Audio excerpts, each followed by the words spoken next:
Welcome to episode 119 of the Coast Coast AFL podcast, Making Blaze. I am Blaze, your host, and in this one, what a round of footy.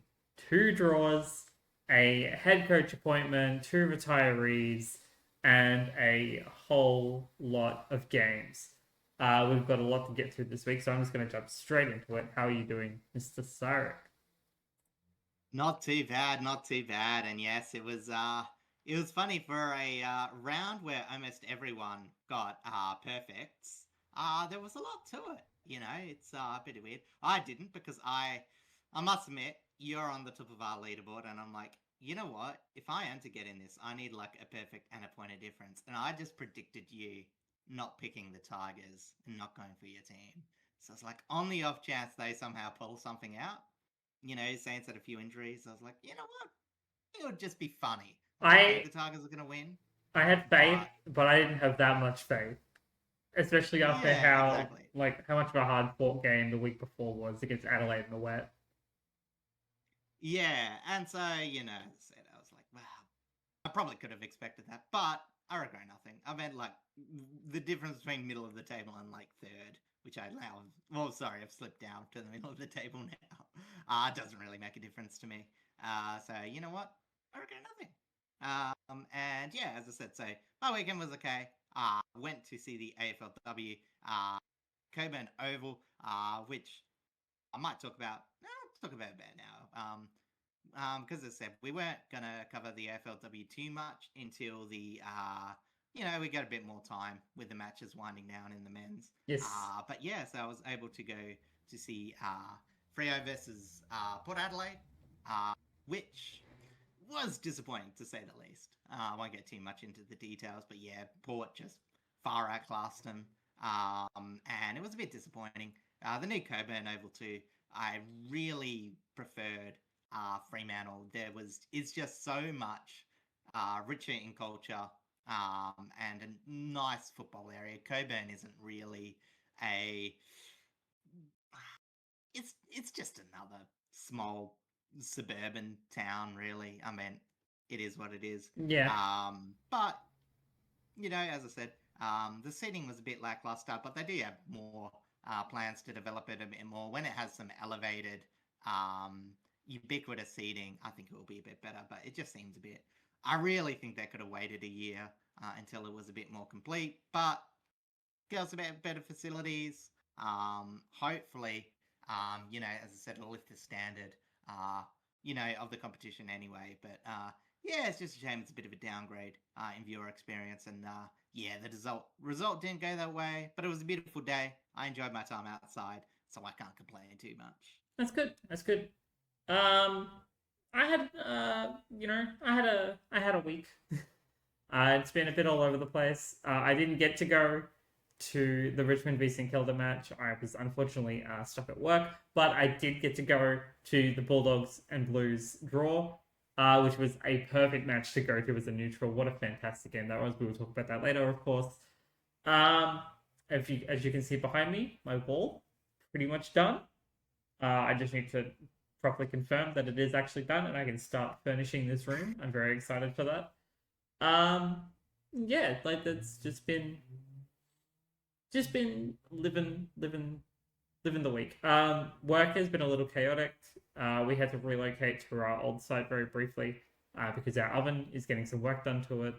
But now that I'm on my weekend, after my weekend, I should be back at my normal location, which will be very good for me. But we have some very important news to jump into first off. For those that may have seen news from yesterday as of release, but breaking news today about the Sydney Swans, we will not be talking about that at all. But instead, we're going to be talking about something very lighthearted, very, very fun, very comforting, and that is Josh Fraser officially appointed as Carlton's new head coach. Yeah, exactly. And it's one of those things where I think it was the most expected outcome I from think so. that 10-1 and 2 record, from that miserable 1-7 start, to get them. I know it's not real finals. I know it's probably just going to result in a either week 1 or week 2 exit, however you want to call the finals now. But you know what? I mean, they're in with a chance. And they're playing. I mean, you can just see them. Like, yeah, I don't think like it's. I feel a bit sad for Voss in terms of the fact that I don't think like this wasn't like as big a turnaround as sort of some people were saying, but like the additional consistency was just what they were needed. The bit more balanced game plan.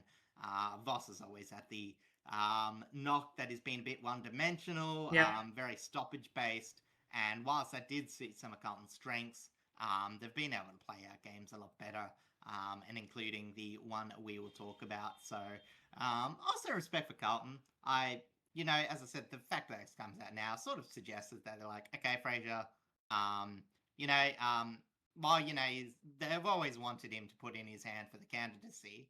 I think Carlton always wanted that. But, it's like, okay, we'll just see where we are at the end of the season.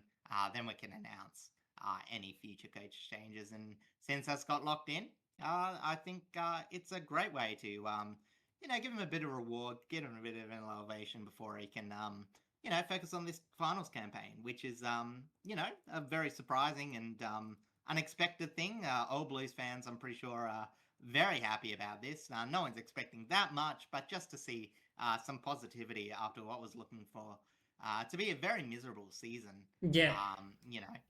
Is great.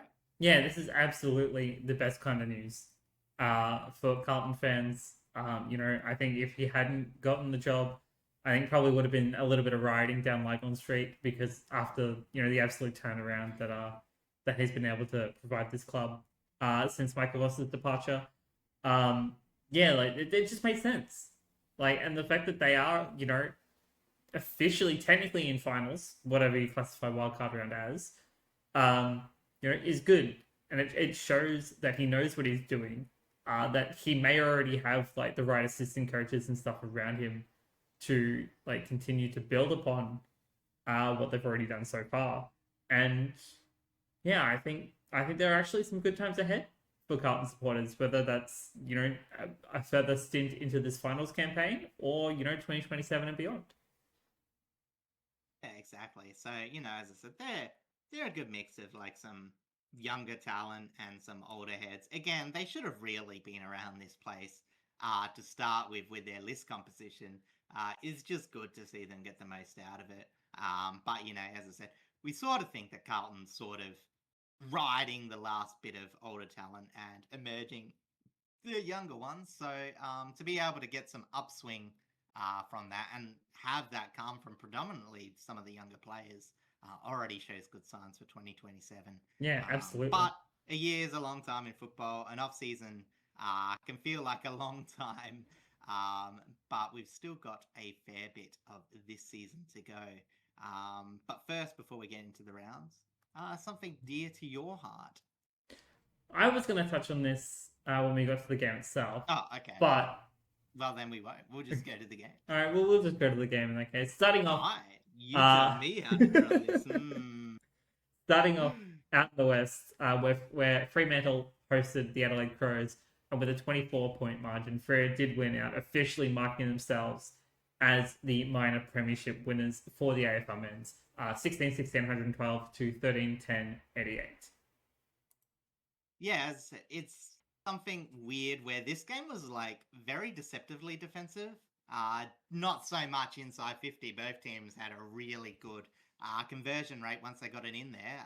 We've been saying this about Adelaide all year. Absolutely garbage ball movement, but really good conversion once they get it inside their forward 50. And they sort of restricted Freo to make them the sort of same way. But at the end of the day, Freo took the most advantage of Adelaide's errors, had a few more turnover, scoring opportunities, and late, as we've always said about these Dockers, the big men with the big hands tend to blossom in final quarters. Despite heading into the game with a weaker team than expected, I think the Crows got a bit of knock, really. They were like, oh, you can't really treat Freo at home. Obviously all the talks about resting players, but I honestly think that their lineup that they have held up fairly well. I think running a shorter lineup against Freo sort of worked. I don't think Tex Walker was going to make a huge difference to this team, especially when their back line, was dealing. I mean, is pretty solid. Mm. Obviously Alex Pearce had a bit of a rough game with a tiny bit of an injury. He never really got going. But Oscar McDonald was pretty much on lockdown. Luke Ryan had a much better game than recent history, and Heath Chapman was pretty much on point. So, a lot of their goals did come from more opportune moments. So, again, I actually think that this lineup was more suited for them. And Freo as well. They started just as fumbly as the last 5 minutes against the Demon, which really opened the door with Adelaide early. As I mentioned before, Adelaide did have an excellent job at stopping transition. I think their back six has been a bit off this last month, and Amos made absolutely light work of Keane with 3 early goals. It does raise a bit of questions because, again, normally Adelaide's been a good team at generating a lot of rebounds out of the defensive 50. Haven't converted too many as in score, but they're one of the better teams of defending the actual inside 50 arc. But their defense has just dropped off a little bit. And it's the wrong time of year for it to do so. Yeah, it's weird because much earlier in the season and even throughout the mid-season, their defense had been one of the better parts. Not just of the Crows team, but they were one of the better defensive comps in the competition. But the past month, especially when this is the better time to hit good form, it just hasn't kind of fallen into their favor. And I don't know if it's because some players may be carrying minor injuries, or if it's because something has changed in their structure, maybe coaching wise, and it just hasn't really gelled with the players. It's weird. But teams are absolutely taking advantage of that. And, Jai Amos, 5 goals in total for the game? That's huge for Freo's forward line to just absolutely dismantle that defensive output.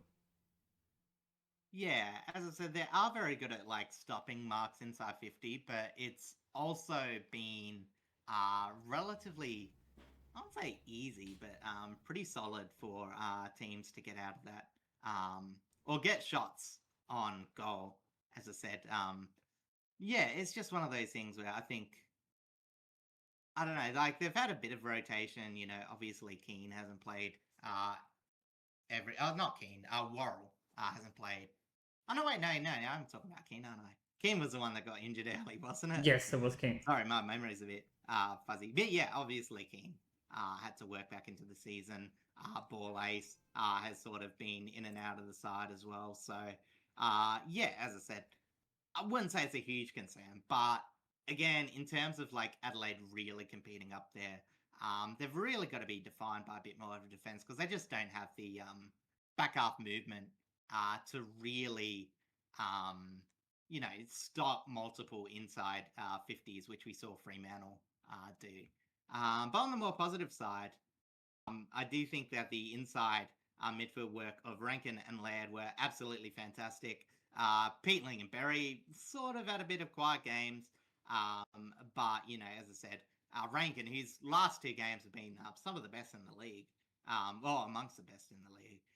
But unfortunately, the Crows just weren't quite as balanced, and they got absolutely belted in the contest late with 14-3 clearance count in the last quarter with 7-1 centre bounce loss in that last quarter. Yeah. As I said, it wasn't like the whole time their midfield was bad, but yeah, that last quarter they just got done in. I will also give a shout out to Dan Curtin, who has come back into the team a bit more recently and has sort of provided a lot on the outside, which is really important because Cal Archie, he has had a few moments up forward, but he's still working in from injury. So, as I said, despite me talking about the Crows back half, I do want to say for Freo, they had literally no score from D50 transition. So for this game, only 1.1% of D50 chains for either team had a score attached to it. And it was all Adelaide. So again, as bad as they are in transition, they are one of the best teams in stopping transition the other way. So it goes to a 0-0 draw, but it's very hard to see Adelaide beating Fremantle in terms of just pure finals matchup. However, Adelaide have still shown, in my opinion, like they're worthy enough for finals. Where they are on the ladder, I think is very indicative of them. And Freo just don't have to prove all that much the other way. Yeah, they struggled with a slightly undermanned Crows team, but again, they just know what they need to do. They didn't even have to win this game, and yet they're still able to put the foot down. And as I said, for the Crows, it's really just about not bending the knee. Either because they're a team that concedes a whole lot of entries, they either have to move the ball a bit further or organize their defense a tiny bit more neatly. Because, as I said, not concerning game. Again, 24 points, a lot of it coming late from top team at home. You're not too worried, but again, it's small things about Adelaide these last couple of months. I don't think they're not the team I've gotten coldest over, but definitely I do think that Brisbane, mainly Brisbane and Sydney are probably edging towards much more likely to do damage postseason. They're probably in the same tier with like Geelong and Melbourne, with teams that I could see getting to a prelim, but it's more likely that they'll drop somewhere along the line. Yeah, with the rate that they're kind of playing, I would expect them. If they definitely don't make top four, I would say that they could probably win a qualifier, but I could see them losing a semi. I don't. Yeah. It's if they don't make that top four, I don't really see them making a prelim. To be honest. Well, the fact is that there's still a fair chance of having to play wildcard round, which I would give absolutely no team below. If they lost that, it would be a worse result than the last final series, which I think Adelaide will want to forget, the straight sets exit against two of the, a bit unlucky to face the sort of teams that stylistically matched up well against them. But, as I said, this one would be no excuse for losing in the wild card. If they played at Adelaide Oval, they should be romping it in. After that, they still should be on the right track. But, as I said, with that extra game, I'll give them no chance from seventh. Seventh. But if they get sixth, I can see this more likely to make a prelim, even though I don't think they'll go much further. I don't think they're the most dangerous team in the competition right now. They're definitely not. I'd say Freo and Brisbane. Yeah, pretty much up there. I think Freo and Brisbane are probably the teams to beat. Yeah, I mean, Brisbane, you just have to give experience a bit of weighted up to where I think they're not that much difference to Fremantle in terms of winning a premiership, even though Fremantle's obviously had the better season. But as I said, in terms of, a few more individual performances, I thought Sarong was absolutely fantastic. Jai Amos, obviously, fantastic match. And Lachlan McAndrews, honestly, won the battle against Luke Jackson. I did pop up, get some damage at times. Again, some of his clearance work. But in terms of just pure ruck tapping, Andrews did absolutely fantastic. And he did have to go off for a little bit. Obviously, not quite as clean or damaging as some of Luke Jackson's possessions. But again, it has to be a huge credit to him. Who, again, sort of a bit... You almost feel a bit sad for, what's his name? Riley O'Brien. Who, if he's to continue on, will have to be traded because you don't get dropped after a pretty solid game in the wet last week unless you're not really in your future plans. So, as I said, Riley O'Brien, even though he had a good week last week, it seems Lachlan McAndrews is here to stay unless, touch wood, he stays healthy for the final series. And that's about it, really. Is there anything you noticed in this game, or? Not a huge amount that really stood out to me. It's just more Freo, playing their methodical style. Being patient in their defense, but being explosive, in their midfield offense. Obviously their center clearance work and even their stoppage clearance work is some of the best in the league. They have like such good burst players to be able to play that sort of style where they can just burst through packs, get easy clearances, and even have really accurate direct kicks into inside 50. Like that's the thing that I really love watching out of Freo. and like the fact that they have the forwards that are able to actually convert majority of the time, or if not, they at least like bring it to ground if they can't mark, and they still make it a very, very tough contest because they've got players, at ground level as well that work so hard. Like Murphy Reed, Isaiah Dudley, like they're so fun to watch.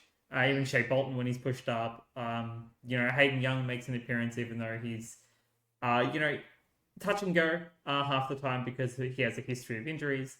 But like when he's on, he's on. Like it's so fun watching this team.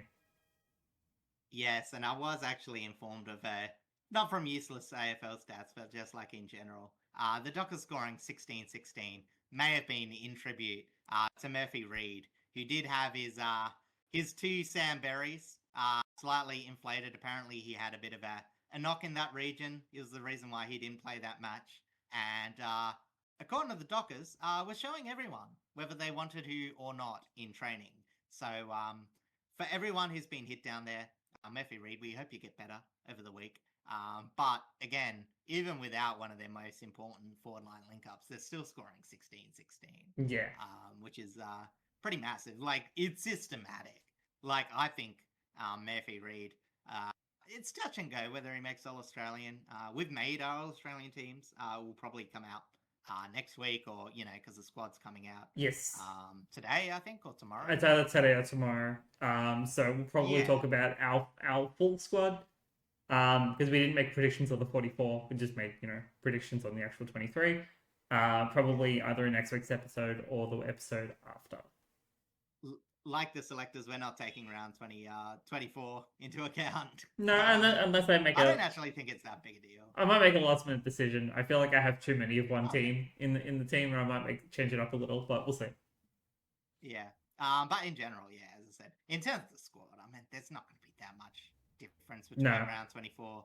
I wouldn't. You're not making any changes to the main team. Like, you still have that round to make the final changes, but like, if you're only just going to make the squad, you're not going to like jump up from squad to team with one round. No, definitely not. There's no one with that final line. So again, shall we move on now to a slightly less finals relevant game? Yes. But before we touch on the game itself, I am going to bring up the retirements because they are near and dear to my heart. Of course, we are going to Richmond St Kilda, and I'm going to talk about the retirements of Nathan Broad and Dion Prestia. So it's triple premiership player Nathan Broad came in as a mature age recruit out from WA. 189 AFL games.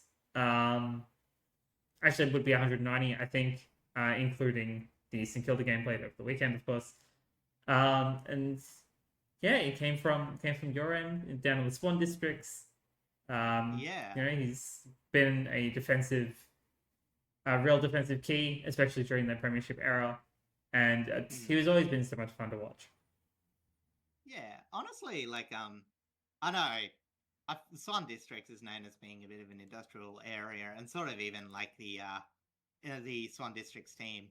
Not always the most classiest, don't always get the flashiest players, but they're known for some of their hard-nut players. So, as I said, I did vaguely know him. I mind he was from Swan District, but I've never really actually thought about how he is very much emblematic of that tough nut. Also, I haven't actually remembered him with hair for ages. Looking at that top left picture of him in the image, I cannot remember him at all in his career with hair. So that might be edited, to be honest. No, he definitely had hair. I'll let you continue. 2017 era. 191 games total. My mistake. Kicked 4 goals overall in his career.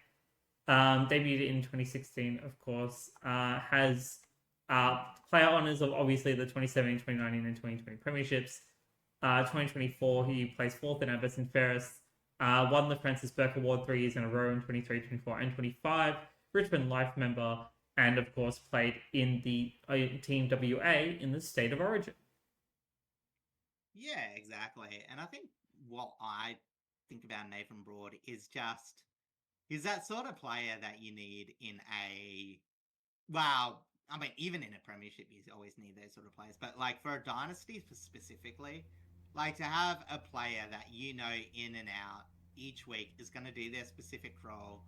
I mean, in a salary cap league, like, is honestly, like, there's a lot of value in players that are, like, good enough to do their role, but not good enough to where you're paying them millions and millions of dollars.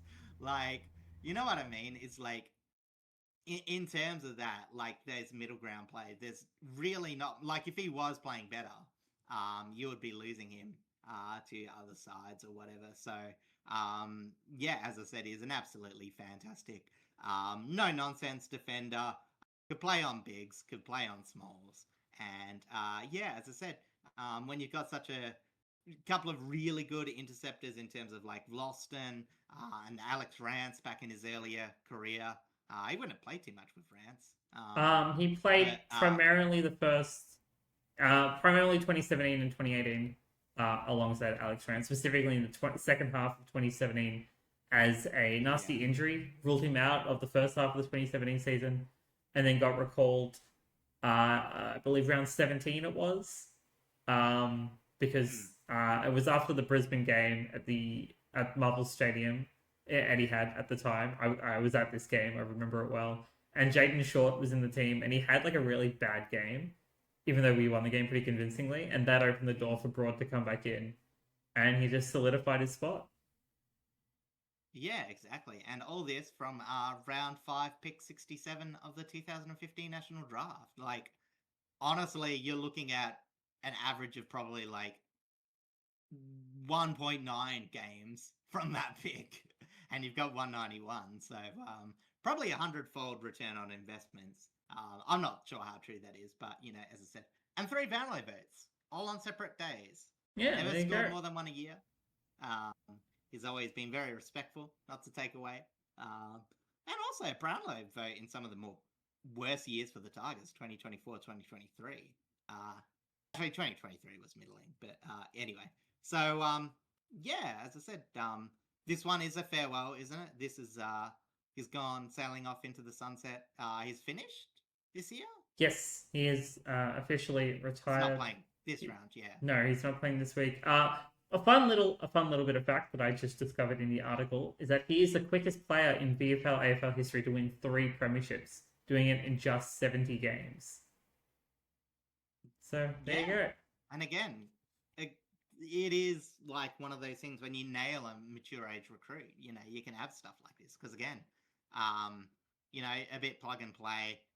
Yeah, you know, you've always, especially back in the day, you've always got to take a bit of a risk. Because again, I think draft league, with mid-season draft, I think VFL recruitment, VFL, you know what I mean, state league recruitment talent has gone up.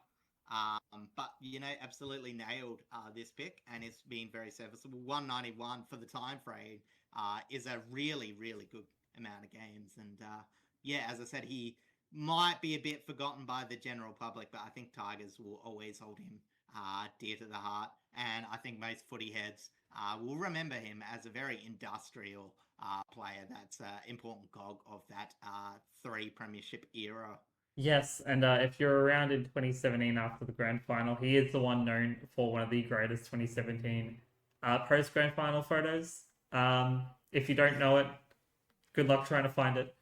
But Nathan Broad, we do salute you. Thank you very much. And I hope you enjoy your retirement.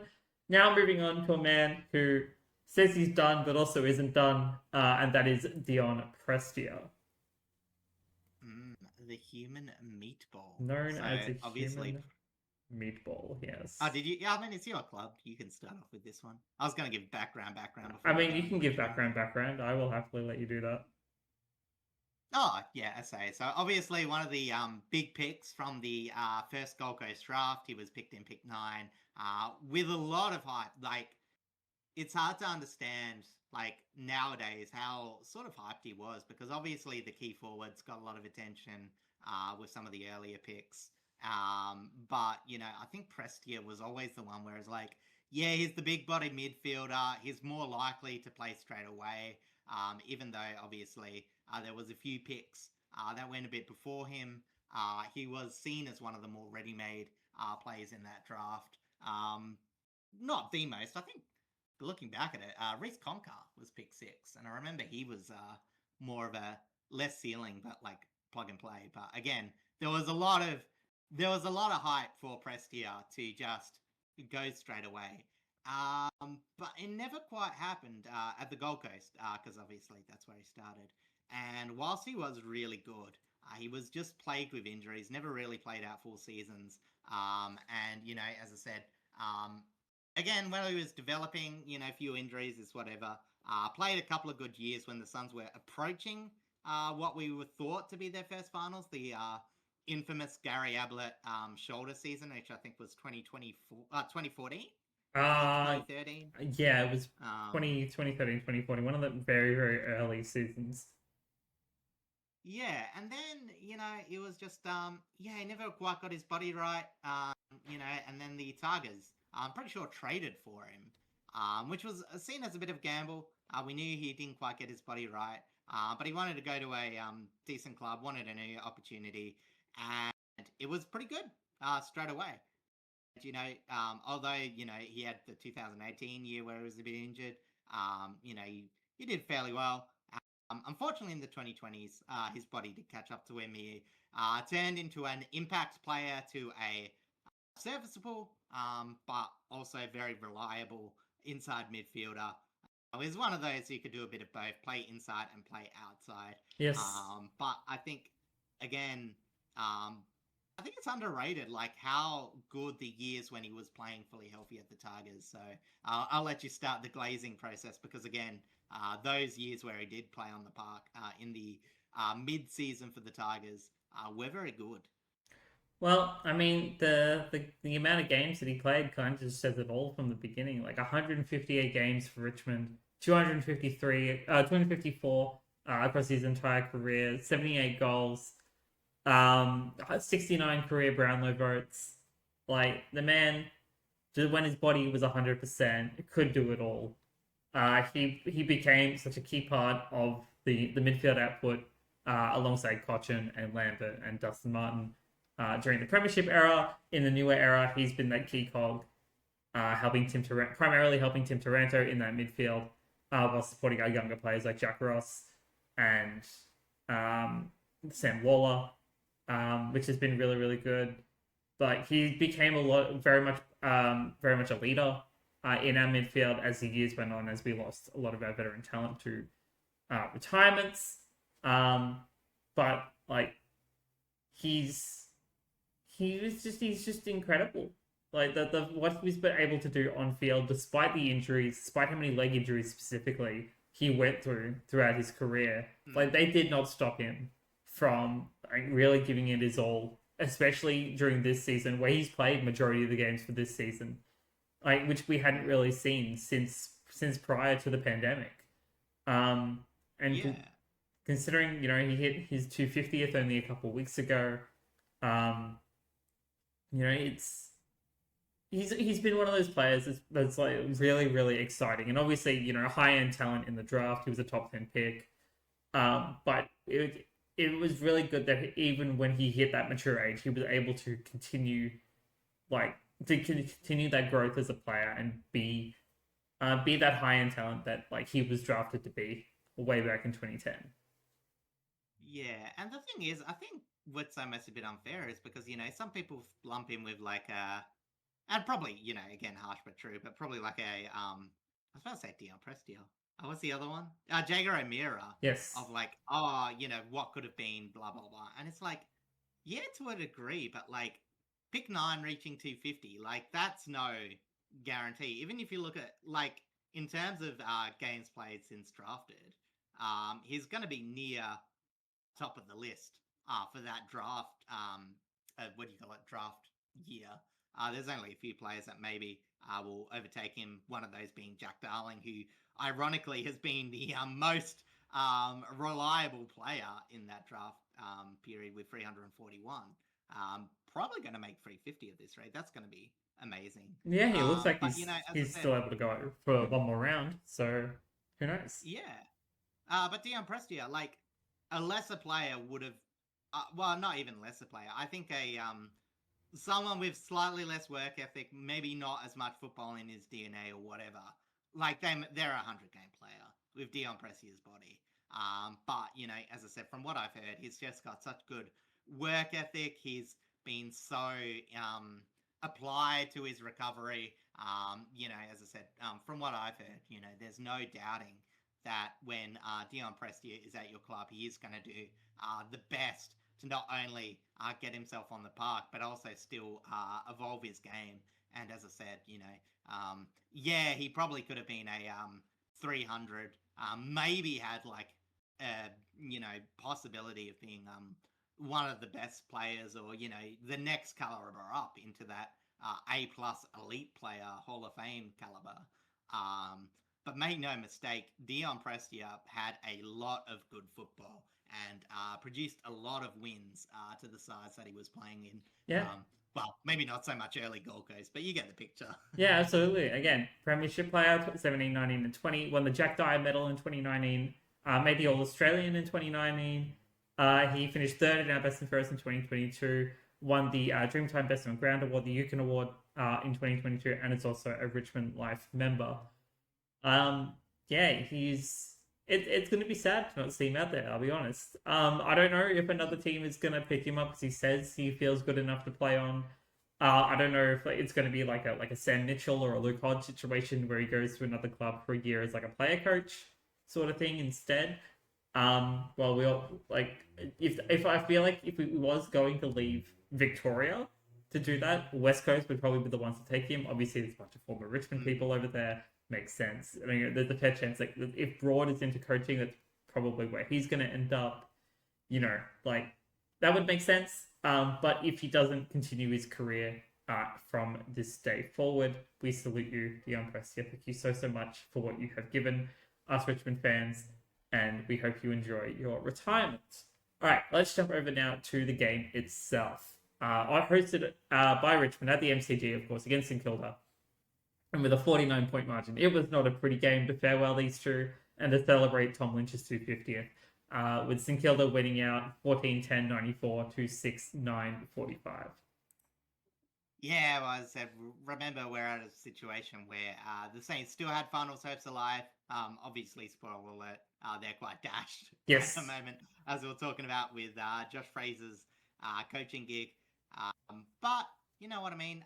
They honestly did what they needed this game. They dominated early. Sort of just coasted the rest of the game, probably keenly aware of the damage done the week before. And unfortunately, as you said, Richmond were probably just a bit embarrassed, beating both the contest and uncontested possession, losing possession by over 100 and still being out-tackled by 28. A fraction embarrassing, really. Granted, overall tackling was fairly high. It was more just the Saints were getting an insane amount of pressure. As I said, 94 tackles, I think it was. So, Richmond still had 70 odd, 70 whatever. But, as I said, it was just, not that great a signs that they were being outclassed in both aspects of that game. Yep. Owens had probably one of his best game. Trainer, conversely, having probably one of his worst. And Owens is back to developing nicely. As it is always a bit hard to put your finger on a player like Owens. And but when we're talking about next year, I think he's still on track to be turning into a reasonable player.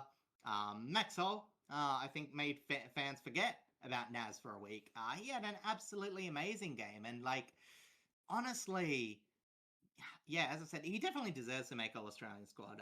40 possessions in this game, going at 85% efficiency. Yes, he had a lot of the outside sort of work, but he also had a lot of forward generation and ended up with 12 score involvements and 4 goal assists. So he's pretty much doing the offensive generation that Naz was pretty known for. Also, Jackson Macrae got a bit more involved in this game with that space, going back to an old school Macrae sort of performance with 32 disposals himself. And as I said, they just looked nice and balanced. Also Campbell Lake had 8 tackles inside 50, which I thought was ridiculous. I can't say I follow that stat. It's a very hard stat to look up, but I would imagine that would be a near top for the year. Normally players get 3 if they're having a good game. Maybe 5 if they're on the upper end. But he now leads the AFL in that stat from his 8 games with a 2.78 average. Yeah, it's not very common to see a player hit 5 plus. Granted, unless you're players that are specifically known for your tackling pressure, like your Jack Crisp, not Sean Manor, Atkins, Tom Atkins over at Yeah. Geelong, or if you're Matt Rowell, players that are actually known for their tackling pressure in their clearance games. But Campbell Lake had a really, really solid game.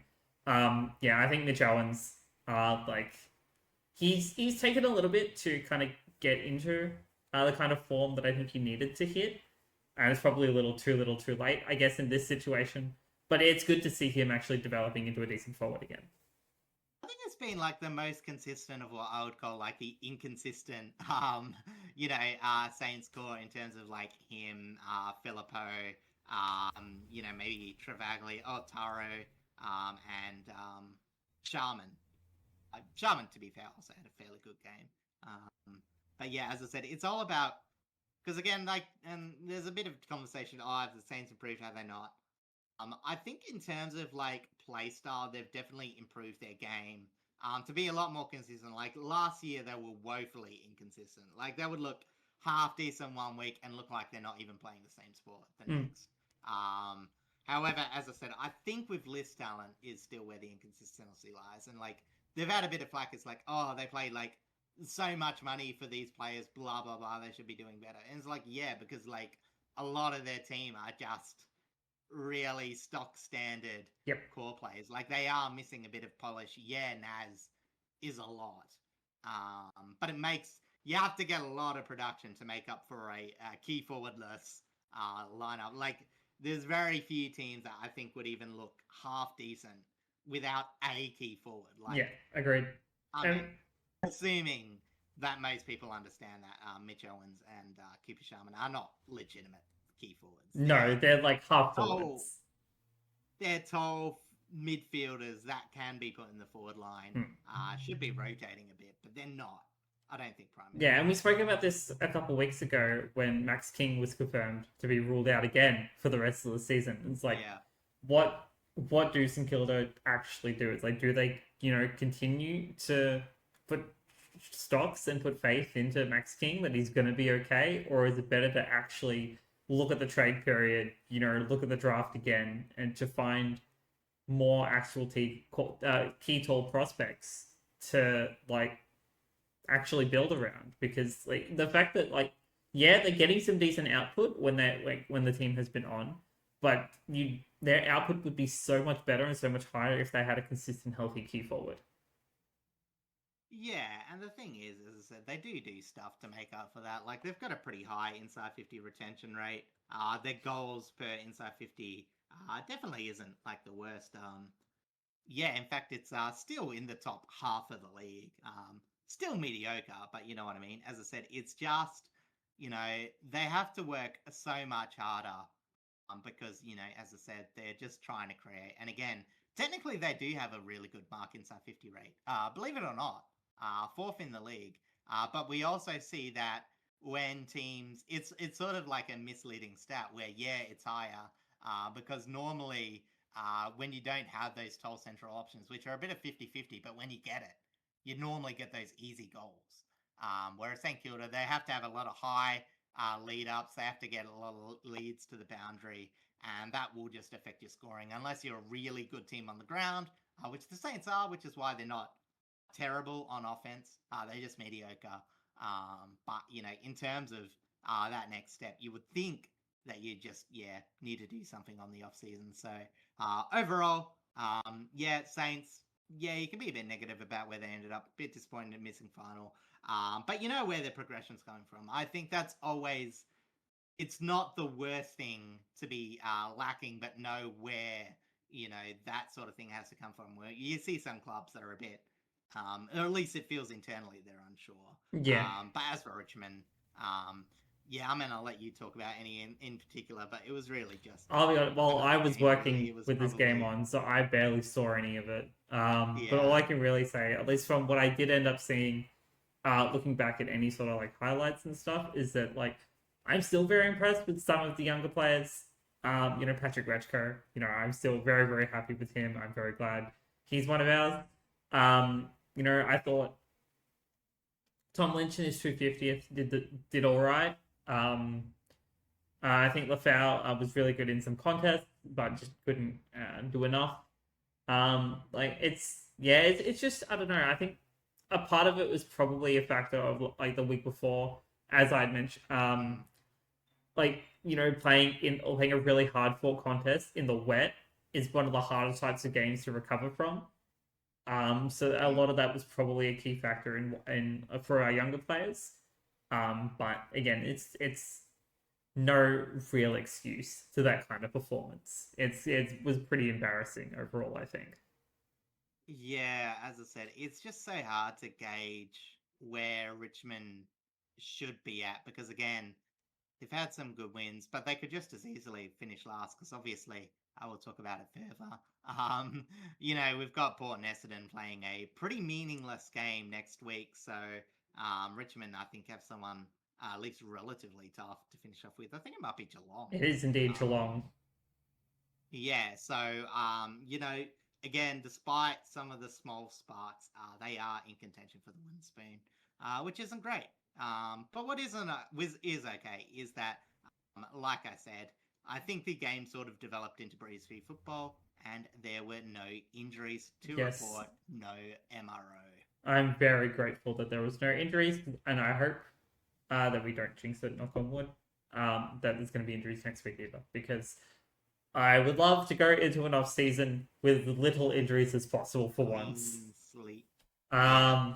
All right, let's head over now to one of the more exciting games of the round, even though it kind of ended up, the outcome overall not really meaning too much, except for a place like slight adjustment placements within the top six. Sorry, the top 10, and that is the North Melbourne and Geelong game at Marvel Stadium, and with a 15-point margin, the Cats did win out 19-11, 125 to 17-8, 110. Oh, it was a weird game in many respects. Like, Kangaroos looked like they were legitimately trying to use the Cats as a percentage booster when they got out to I think it was a 9-4 to 1 goal first quarter. And they were doing it by winning clearances. 22 to 5 clearances in the first quarter, with 4 of their 7 goals coming from them. Yeah, it was a strong start. And, we mentioned before, this is North Melbourne when their midfield can turn into scoring. I've been critical in the past of that not happening. They've had a few rough games that they've lost, but I think that's lifted up. And I think this is probably another example of where you can see where they're heading in the right direction when it comes to that.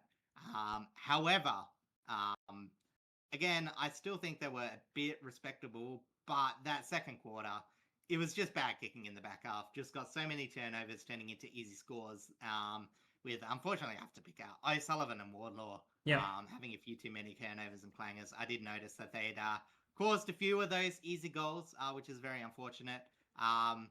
So it allowed the Cats to get into the game. Unfortunately, it felt like it was a bit too easy. If the North just had a bit of ability to compose, stole the ball a bit more when needed. But unfortunately, they were just caught up in the moment. And, despite the shift of the momentum, at least when they went out at halftime, they were like, okay, we've had these things that have worked for us. We're not going to lay down. And, it turned into a pretty entertaining last half. Um, their bowl use did increase, whilst Geelong did hold the door open with a bit of inaccuracy. But in the end, it was really just Geelong's superior forward line that separated the two. Split the goals nicely with Neil, Polkinghorn, Henry, and Manor all having solid days. Mm-hmm. Whilst Blitzarves proved an interesting point of difference with his free goal performance of playing the position of everywhere. We know that he's always been an everywhere utility player. Doesn't hit the scoreboard, and 3 goals. Really, Yeah. really solid. Very impressive. Geelong did tighten up on that midfield after the first quarter. LDU did get the tag. I think that was Finn O'Sullivan, and Sheasel unfortunately got his face rearranged, which sort of didn't help North Melbourne's ability to continue to damage from the area. But I think that also made North a bit more respectable because they did well to move the pieces, make the game recoverable, not just lay down when things got a bit bad for them. But, as I said, Geelong also had a few game-ending injuries. And, as I said, it was, despite the fact that, Geelong had a really good period. Like, you could say that about North. Like, sometimes football just works in that way. The first half was a lot different from the second half. But at the end of the day, both teams had avenues of winning. Both teams had some really nice play.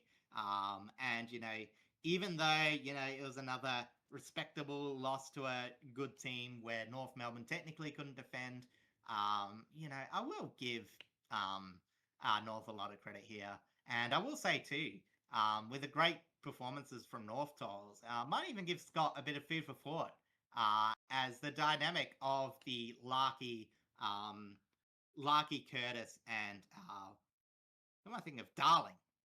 And Larky, Trembath, Darling. Um, you know, it's a very similar lineup to Voss, Tracy, and Amos. It is. Obviously a bit different ages, but if you can't defend that, Frea's going to be a hard ask, and obviously they still need to work on to get there. But we'll have that as the barometer for forward lines to defend, and so again, Cats at least will feel confident that if the game goes into a scoring thing, they are still really good at outscoring, as they will try to avoid that wildcard round to enjoy, to try and aim for 3 wins to the grand final, because whilst it is possible for them to get into the top 4, it does seem the most unlikely outcome, with minor possibilities of even getting, with the more probable outcome is that they just avoid playing wildcard round. Yeah, I think that it's more likely than not that they will finish 5th or 6th. Obviously, they will absolutely mop the floor with Richmond this week. So it's expected that for them to get the win and finish 5th or 6th, depending on other outcomes. Obviously, with teams playing in that sort of area. But in terms of this game as a whole, like, I'm very impressed with what North were able to bring to this game. It is unfortunate that, like, they did falter in areas that they probably shouldn't have. And again, Sheasel getting injured definitely did not help either. But Geelong have had periods against you look at the Fremantle game way earlier in the year. I think it's disappointing, but if a team's gonna score a lot against you, it's Geelong. They are a bulk attacking team. It's why we're still not fully ruling them out of the finals race. In terms of their peaks, they're probably better than Hawthorn at their best, I would say. It's just Hawthorn seem a bit more consistent with the lack of injuries. Geelong are a team that is probably better structurally than a team like Hawthorn. But, like, again, Hawthorn, I'd take Hawthorn's defense, though. I would absolutely take Hawthorn's defense. Even if it's not been as good, still. Yeah, Hawthorn just have that, have a little bit more of that chaos about them.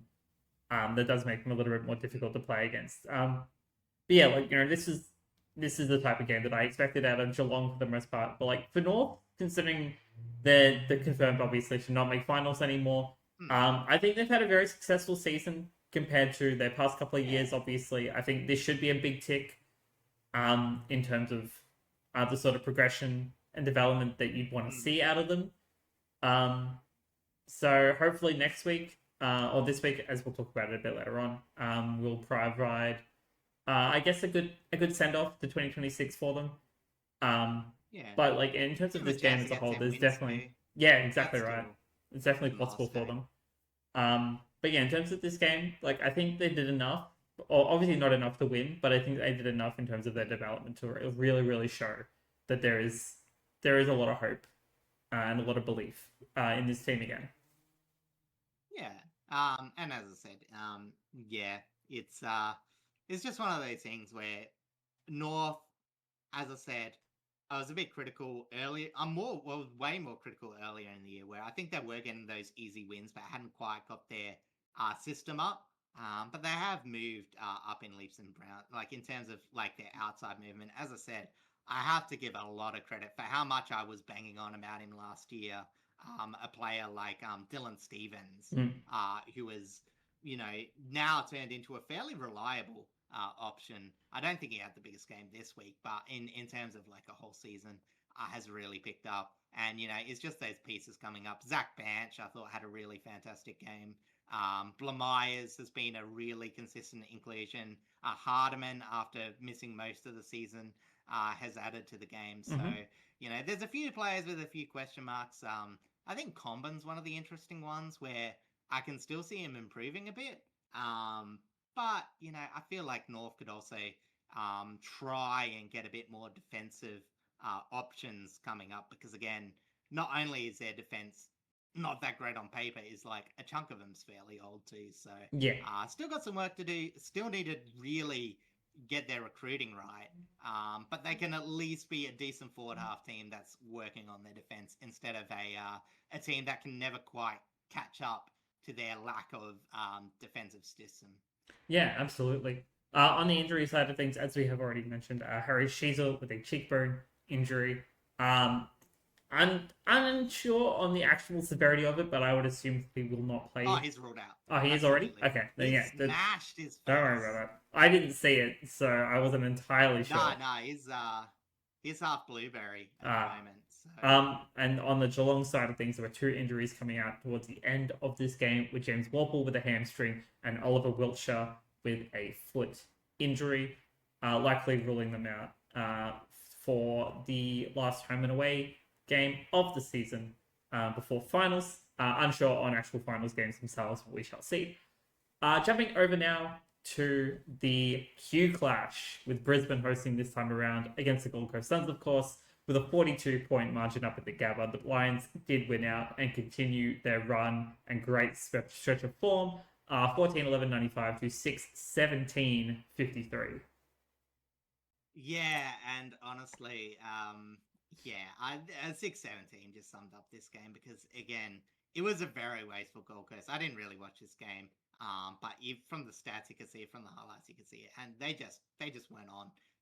Unfortunately, it seemed to be a big drop-off, not just from last week's win, but some of the better form of play from the last few weeks. This seemed like peak the worst Gold Coast the peak worst Gold Coast in that stretch of period.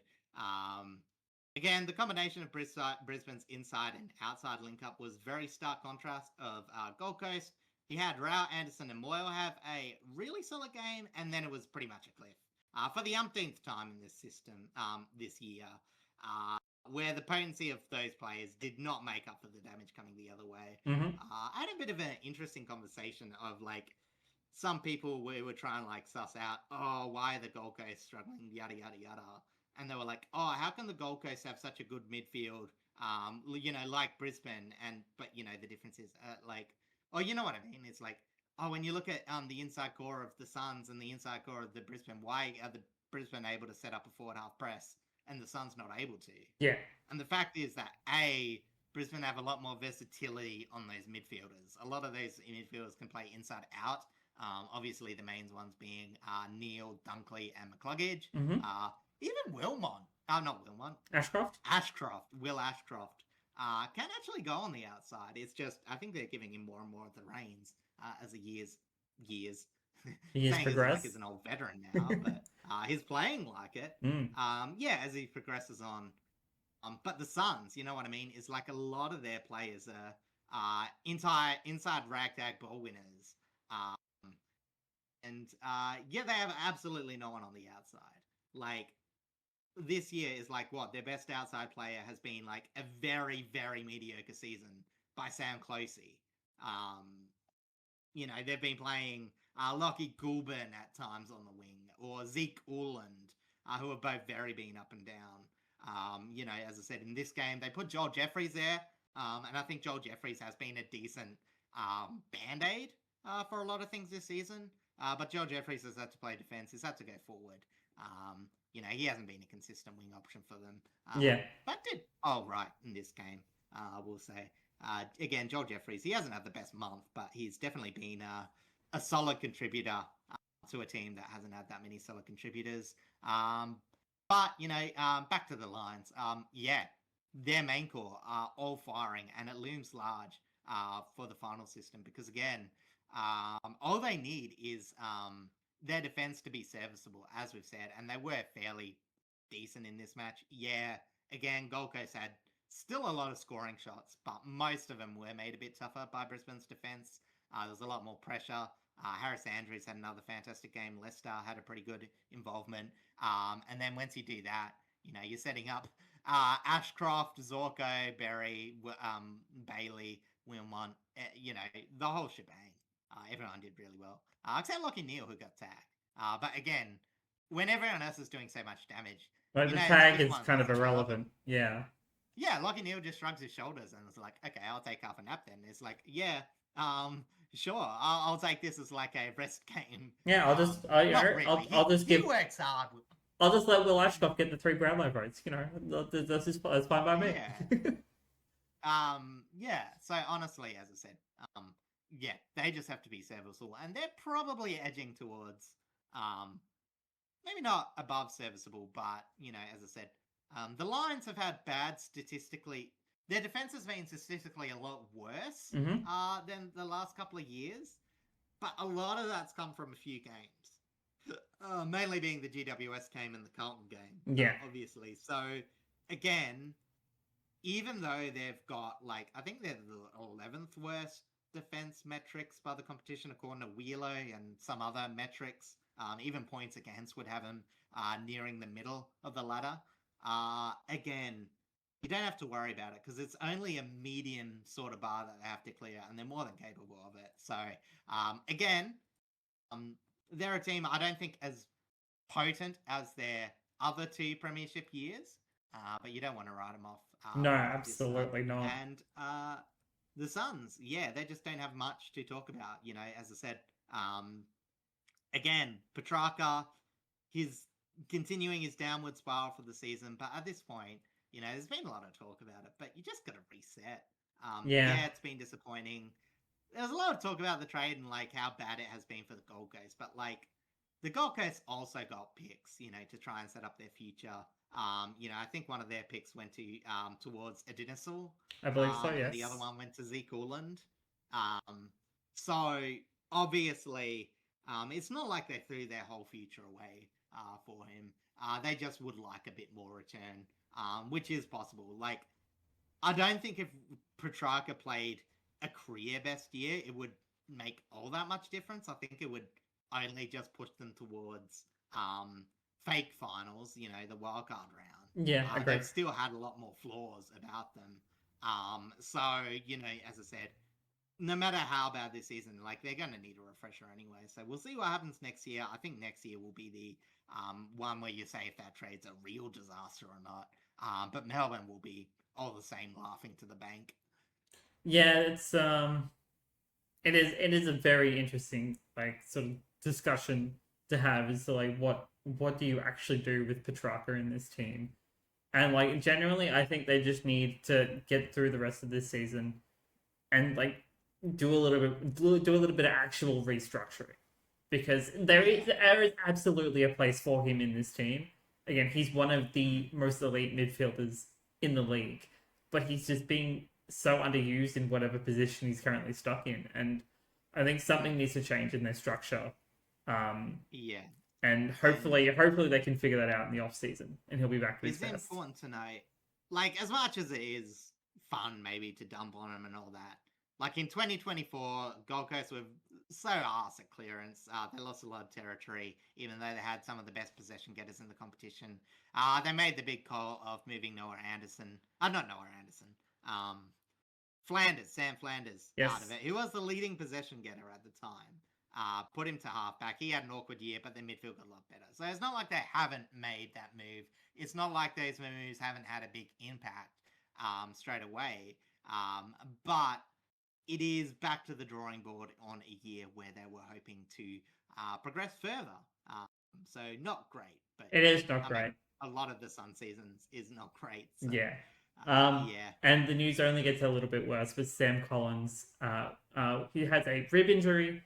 Nasty hit in a collision, completely accidental collision, of course, but he will likely be ruled out for this week's upcoming game. which is unfortunate because he is still one of their best defenders. But This year, I wouldn't. I mean, say this so. year his output has been pretty down. But when he's Yeah, actually he's like, been beaten a lot, but again, it's not like he's had much help. You know what I mean? yeah, like it's Um, been a very mixed season. But speaking of mixed season, the game that we're about to talk about is quite literally a 50-50 because it was one of the two draws of this week. Cast your eyes back to a couple months ago. Collingwood and Hawthorn at the MCG. Final siren sounds 93-93. A first draw and the only draw of the season at that point. Until 2 days ago, as of recording this, 3 days ago, as of release. They face off again at the MCG, Hawthorn host this time around. And with 13-14-92 to 13-14-92, they draw once again the second draw of the season, the first draw for this week. A 2-point total margin between the two games, and one player being the last person in both games to have touched the ball. It's an interesting statistic, yeah. and that's why this is such an interesting game. Yeah, exactly. Again, 185 points for Hawthorn, 185 points for Collingwood this year so far. Again, they can meet in the finals if weird things happen, which we sort of want to happen. Like It would be a nice good if they storyline. end in. However, as I said, there is a bit to go because again, both teams had a lot going for them, but showed a few weaknesses on this team. I think like the last game too, the visiting team should have had a few more opportunities to actually win the game. Remember Hawthorn last time kicked, I think it was like 18 or something behind. It was like there was a fair amount, yeah. It was It would have crazy. had to be like 11, 18, if my math is correct. Anyway, yeah, left a few shots on the table. But again, this game was probably even more even than the last game, which ended up with scores even. So again, in terms of the general play, as I said, it was fairly evenly distributed. Collingwood did have a decent clearance and tackling advantage, but every time Collingwood looked to assert that advantage, Hawthorn would find a string of creative avenues to goal and looked outright lethal in the third quarter, where Mitch Lewis finally gave them a forward target to kick to. Although led by Nick Dacos, Collingwood are still proving that their second-tier talent have plenty to give. They are not just a bunch of old codgers. Because Allen, Swadling, West, Hayes, Howes, Rowan Steele, and Beau McCreary, who's probably not actually that young now, but still a part of that group, I think, all had fantastic outings. And again, Sam Swalding had an absolutely fantastic game. I think clicked the clutch goal and had that spoil of what's his name? I was about to say Will Day, Dylan Moore. Yes. His shot. Which because the Fox camera angle, or maybe it was their version of 7, I don't know, but like I went too early. I was like, oh, they've kicked a point, they've won, and I was like, no, it's just a big fist. And again, it really actually is sort of indicative of the game because he also had a fair amount of intercepts. I think he had 9 or 8 intercepts for the game. Yeah, it was a fairly high generally number. playing as a midfielder, it was really good. 7. So 1 under James Sicily and the most for Collingwood. So yeah, as I said, it was really one of the better games. Like as I said, Collingwood have really found a player there. Again, the few key moments was really well spoken for the high. Hawthorn capitalising from somewhat limited intercept. Collingwood weren't exactly bad with the ball. It's just a few moments. Obviously, Harvey Harrison, who was a late inclusion into this match, had a couple of moments where he blazed away. One went out in the full, one went, I think, for a behind. In some pretty important shots late. Don't mean to single him out, but you know what I mean. Which Hawthorn, I think, then took back for some more shots. But yeah, as I said, it was overall though, it really felt like Collingwood maybe not should have won. I think this was like fairly again, this was like a result that felt like could have been a fair result. Yeah, I and think as so. I said, I don't think it was peak football for either team. But when we think about the pressure, like this really felt for a finals-like performance. Probably technically meant less for Collingwood than for Hawthorn. But it was really nice to see these two teams go at it. And I don't think either will be too upset. Obviously, Craig McRae was maybe a bit performatively trying to be over the moon. I can see why. Again, when you got such a young team out there, comparative to what you're probably going to be making at finals, like you're going to be pretty happy. Like this just proves that you deserve to be in this finals mix conversation. Yeah. Whereas Hawthorn, maybe there's a few questions. I do think it was like an even team performance, but there weren't too many standout players. I thought Newcomb obviously did really well in the clearances, but didn't actually, or not clearances, contest, but didn't actually get as many clearance. Josh Ward, though, had an absolutely fantastic last quarter. I think he almost won it off his own boot.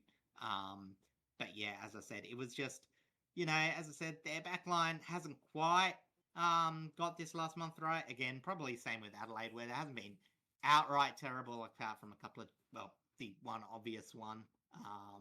But yeah, as I said, it was, as I said, there's a few more questions about Hawthorn, but overall, again, they got points out of this. They'll have some things to identify before finals, but as I said, still enough pieces there to be seeing this as just a blip more than real alarm bells.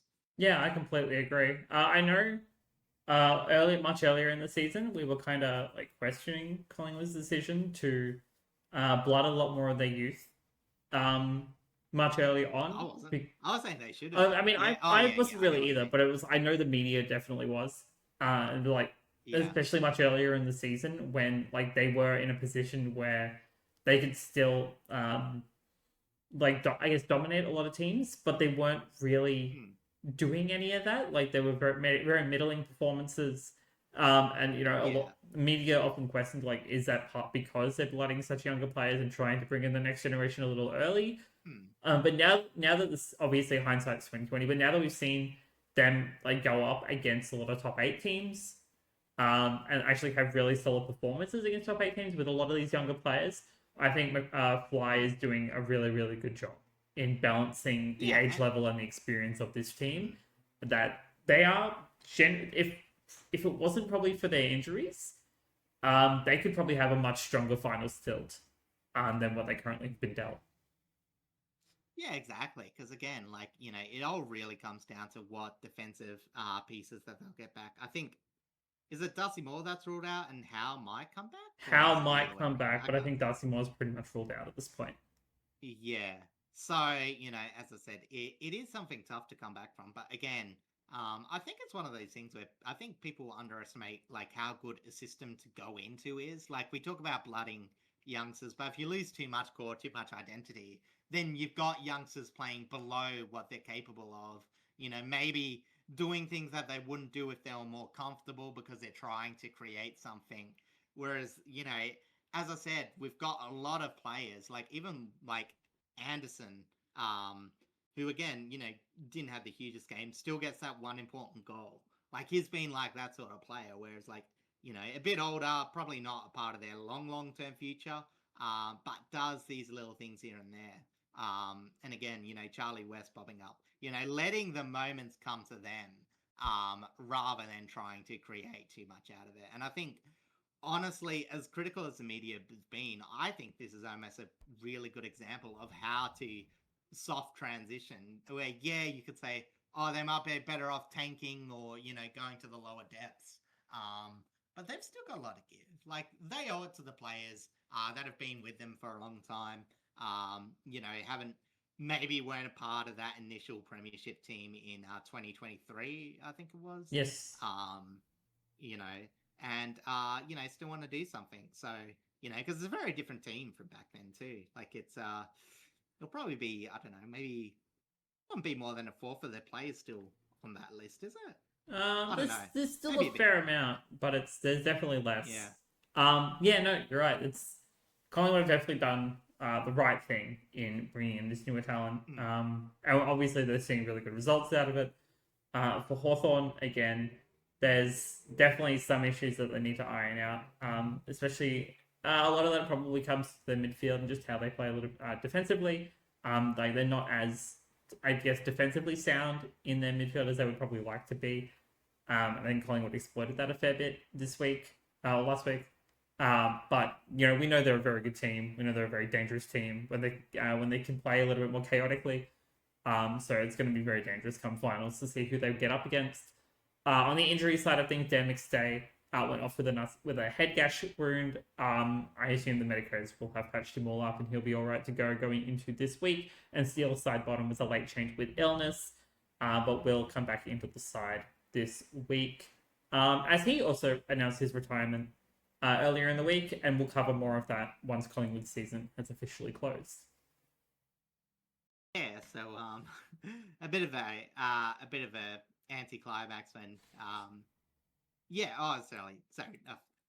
I thought Collingwood had the home game, but yeah, they will have a official last home game regular season for Steele Sidebottom before his more deterministic bit of his career. Might be all the way up to the grand final if he has a really good one. Yes. Not likely, but but we'll see. Collingwood fans can hope. On the MRO side of things, Bo McCreary was fined $3,125 for contact with an umpire. That's his third offence. And if he has contact with an umpire one more time, he's potentially suspended for a minimum of one match, which is very dangerous considering they are about to play finals and he's a very important part of their system. Oh, yeah, he really, they moved into the inside midfielder and he absolutely piled on the pressure. You know what I mean? It's I think there was a reason why they were so low on clearances is because, again, they've got some hard units, but I don't think a lot of first touches were exactly turning into clearances with a player like Bo McCreary in the inside midfield. So, yes, behave yourself. I'll say Collingwood should have that big team fine because remember they avoided it when it was... They should. And I don't entirely know why that hasn't been the case just yet. We'll keep an eye on that. Maybe it'll just be announced a bit later. Possibly. All right. Anyway, let's jump over. Short coverage news. Yes, let's jump over to a game that maybe was not as exciting, unless you're a Demon, where over at Adelaide Oval, Port Adelaide hosted the Demons, and it was a 76-point margin. The Demons obviously won out 2012, 132 to 88-56. Yeah, it was an early jump for Melbourne. Port were able to stall for 2 quarters before the D's fully took advantage of percentage, which they sort of needed to do anyway. So they'll be very happy with that. Dominated all facets of the game, except surprisingly stoppage work. Again, we've seen Melbourne lose the clearances and still be fairly fine, which, with the scoreline the way it was pretty much the case. Despite some solid performances from Port's top end, the ball use from the kids were just outright bad. As Melbourne always look useful with the ball, and sort of just smash Port in transitioning. 70 points from halfback. Port could really do nothing. Thorstrop and Turner ate up some mediocre Port kicks, and apart from Georgiadis, Port looked a bit anemic in the forward line. Sweet and Gorn had an absolutely banging contest. Honestly, we talk about Grundy and, the 4-tier, the 3-tier with Ruckman. Sweet is approaching it this year. He has had a fantastic back end of the season. It's just Port have, they've been so middling. Yeah. Yeah, exactly. But, Sweet has, since Butters has gone, has normally been our number one performer, which, again, is a bit surprising, all things considered. But, yeah, as I said, for Port, it really didn't matter. It was nice to see players like Richards back, Lockie Jones, even though he obviously didn't have the best game. Kept Petty to 2-2, but Petty still had his moments. But as I said, Port's bottom tier. The fact that we're still playing Jacob Ware when Jacob Ware's been pretty crap all season. You know what I mean? It just kind of goes to show that you don't have many options. Yeah. Zadao, who, occasionally has a good game, but every other game has been pretty much absent. And Astonopoulos, which, I think has been okay, considering I don't think he's a player that we've ever put some serious stock into. I think he's been serviceable from what I've seen so far. But again, Port Adelaide don't exactly have many options. I don't think he'll survive, the list cards, but the fact that he's come in a bit raw, or not raw, but probably not in the best form. He's still done some things, but yeah, as I said, there's not really much to talk about there. As I said, it's just some things that were okay for Port, but really they were just delaying the inevitable. Yeah. And I must admit, Aaliyah going down with what you will talk about in a bit probably didn't help the late blowout. You know what I mean? As I said, they did actually start getting more on top when he went down. Obviously, Aaliyah being All-Australian contention, I think for most is a squad lock almost, and very likely contender for one of the back pocket spots. But yeah, as I said, Melbourne, took full advantage. Their Tolzol had really good games. Jake Candler is having a really good season. He's always really good to add some more goals into the mix. As I said, Melbourne's pure key forwards aren't exactly always firing. They were this game because Port couldn't have any defenders, but yeah. Yep. As I said, it was a very even performance. Not really much you can say about it. Again, some of the individuals were very impressive. And as I said, unfortunately, they have a big to contend with. But in terms of the way the match was played, not really much wrong you could say about it. No. All the worst performances in terms of player ratings were pretty much Port. And the only other one was Salem, who is been on restricted minutes for ages. Yes, he's it's going to be interesting if he's working up for finals or is he just making sure he's match fit if needed. I think it might be predominantly a match fitness thing because he's been very touch and go for a while. But if they're able to properly implement him back into the side at 100%, they're going to be very dangerous if him fully fit. No, I was just saying it's maybe as I said, if you're not really getting what you want out of him because he hasn't made that much impact from the time he has been. As I said, you just say, okay, we've got you ready. I don't think you're quite good enough for finals, but at least you've got that match experience because again, it's not like they're lacking too much on the halfback line. GF's back in the side after a couple of injury concerns. Trent Rivers is obviously made his home back down there with the midfield fleshing out. But yeah, as I said, it depends what they want to do. Again, if they lose a midfielder, you'll just instantly put Salem in the halfback line, Rivers in the midfield. But again, when you got Joel Fitzgerald out of nowhere in that mid-season draft going into a inside midfield pick, again, not the most consistent week in, week out, but his top is very good. It's a really nice player to find. Yeah. Yeah, Port. Well, also just miserable. I didn't really watch much of it. I obviously put my time and effort into the drawn performance of Hawthorn and Collingwood. No, neither. Not surprisingly. On the injury side of things, I've already mentioned Aaliyah with a nasty concussion, and that kind of leads into the MRO with Jacob Van Rooyen being suspended for 3 matches. It is being appealed, as is confirmed earlier today. We'll see what the outcome is of that for said strike on Aaliyah, resulting in said concussion. Yeah, as I said, it's one of those ones that will be talked about, and obviously they're going to appeal it because, again, very important piece for them.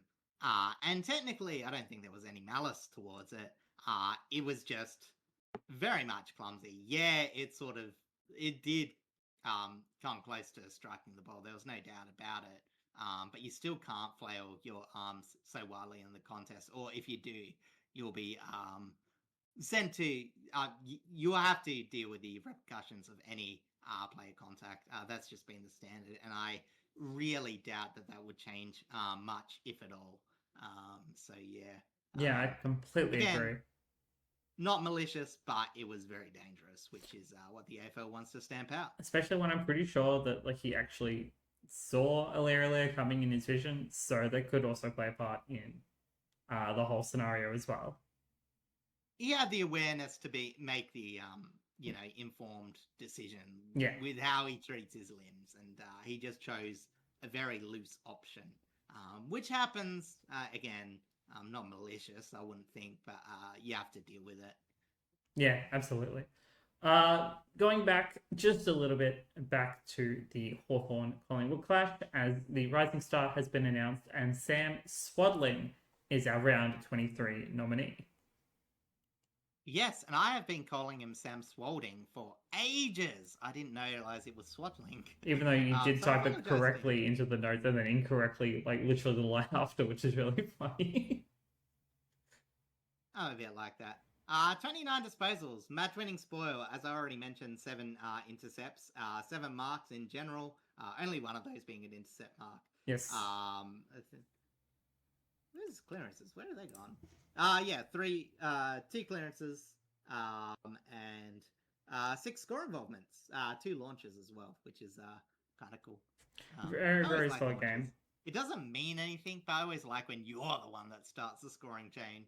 Just makes you feel a bit more important. It does. And Yeah, like very good game. And intercept winning spoil. Game drawing spoil. yeah, and like he's absolutely kind of solidified his position in this team as a young player. Yeah. You know, making I his can't see debut a in problem round with finals, 15, yeah. pick 37 in last year's draft, and has been very, very solid pretty much the whole way through. Yeah, and it's just like one of those players where Collingwood players tend to be so well rounded. I know they have a few specific players, like Bo McCreary, obviously, is one who has a very specific talent. But, you know, when you look at their midfielders, again, and you look at balance, Sam Swalding, he looks to be a player that can understand the outside game, can still rack up a bit of pill. Probably not a tackling machine, but, like, he's a player that can go inside midfield, but probably just as easily play on the wing. So, yeah, really good unit to be having for midfield versatility, especially when someone you're helping is one Nicholas Dacos. Yeah. Well, I mean, if you feed the ball to him, it's more likely than not it's going to result in a good outcome. So, yeah, again, Nick Dacos with time and space is a very good ball user. Again, someone's like, oh, he's not that much disposal efficiency. Yeah, when he was like last year, the only one really winning the ball from clearances, his disposal efficiency went down. When he's being fed handball receives, he can get some real damage going. So, again, 25 handball receives, by the way, for Nick Dacos, which sort of just proves my point. yeah, it does. Because, yeah, as I said, still got 9 score involvements and 8 goal. Probably, I don't know, might have got a Brownlow vote or two. I don't think he was the best on ground, but again, raw numbers wise, you still could flick free votes from it. There's a fair chance. All right, let's jump over now to our Sunday games, starting off with a game where at the time meant a lot. After the game afterwards meant nothing. That is the Giants hosting the West Coast Eagles at NG Stadium, and with a 54-point margin, the Giants did win out 16-15, 111 to 7-15, 57. Bit of a revenge game for the Giants, whose science was operating in the back half tsunami because, again, they were trying to keep their hopes alive, play their best football to give themselves a chance, and they did that with some, opportunistic groundwork up forward to make up for some not that accurate set shots. I think Jake Stringer might have had another mediocre game. I don't know. There was someone who was missing a few. Yeah, Jake Stringer 1-3. Toby Green 2-3 as well. So, however, there were a lot of players going very accurate. A lot of good forward involvements. But it was all happening from the half-back line. Ash and Idun combined for 20 score involvements with an amazing 7 launches for Ash in the half-back line.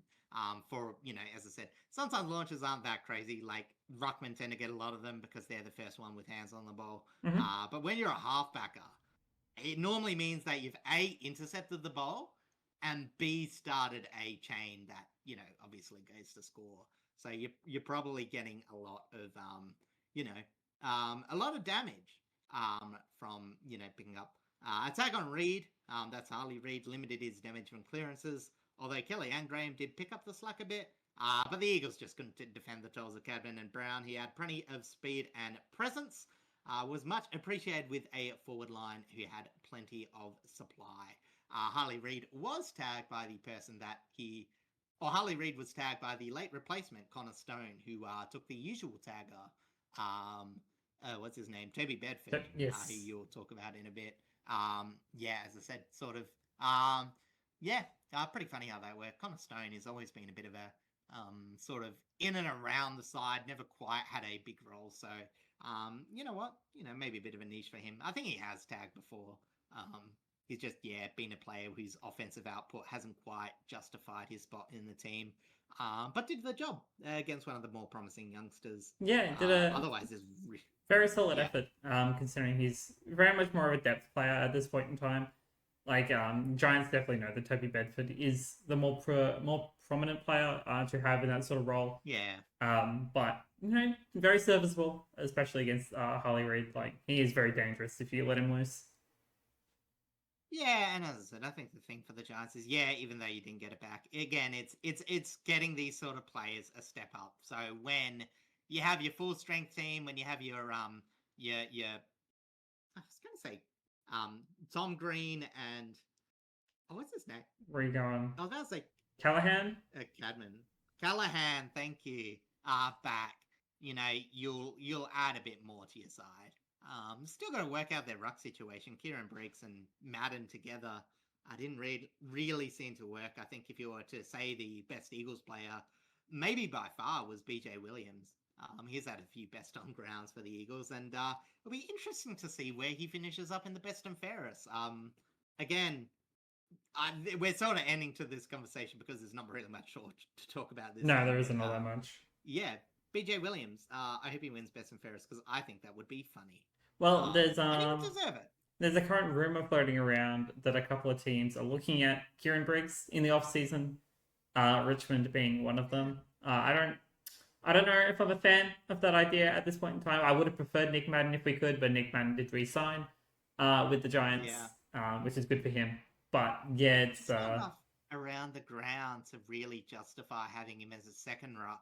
Yeah. And again, unless you think Nankervis is going to fall off a cliff anytime soon. I know he's getting older, but he's not to the point where you take Nank for a couple of years and then build into Briggs. I think by that time you're probably thinking of starting from scratch now, drafting your next ruckman in the upcoming drafts if there's a good prospect. With even the number one pick, you would think of growing him. I don't know. He's the best player. No, I got no idea either. One. We might look at that a couple weeks down the line. Second rounder, whatever. But yeah, probably not first round pick for a ruckman for Richmond. Let's be real. But no, you'd be looking more of a spearhead, tall forward kind of player, ideally.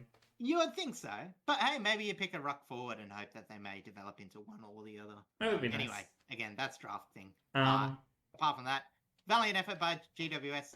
In the scheme of things, means absolutely nothing. Yep, pretty much. But again, solid seasons by Idon and Ash. Despite everything, I think they've been still two of the most consistent halfback performers. Yeah, I genuinely think that they'll probably poll high in the Giants' best and fairest this year because I think they've had really solid seasons.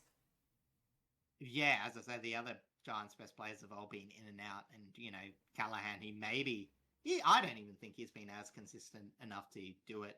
Still a really good season, but as I said, those two have just been such good performers week in, week out, even if the rest of the team doesn't quite match their efforts. So, Pretty much. On the injury side of things, Toby Bedford was a late change with a back concern.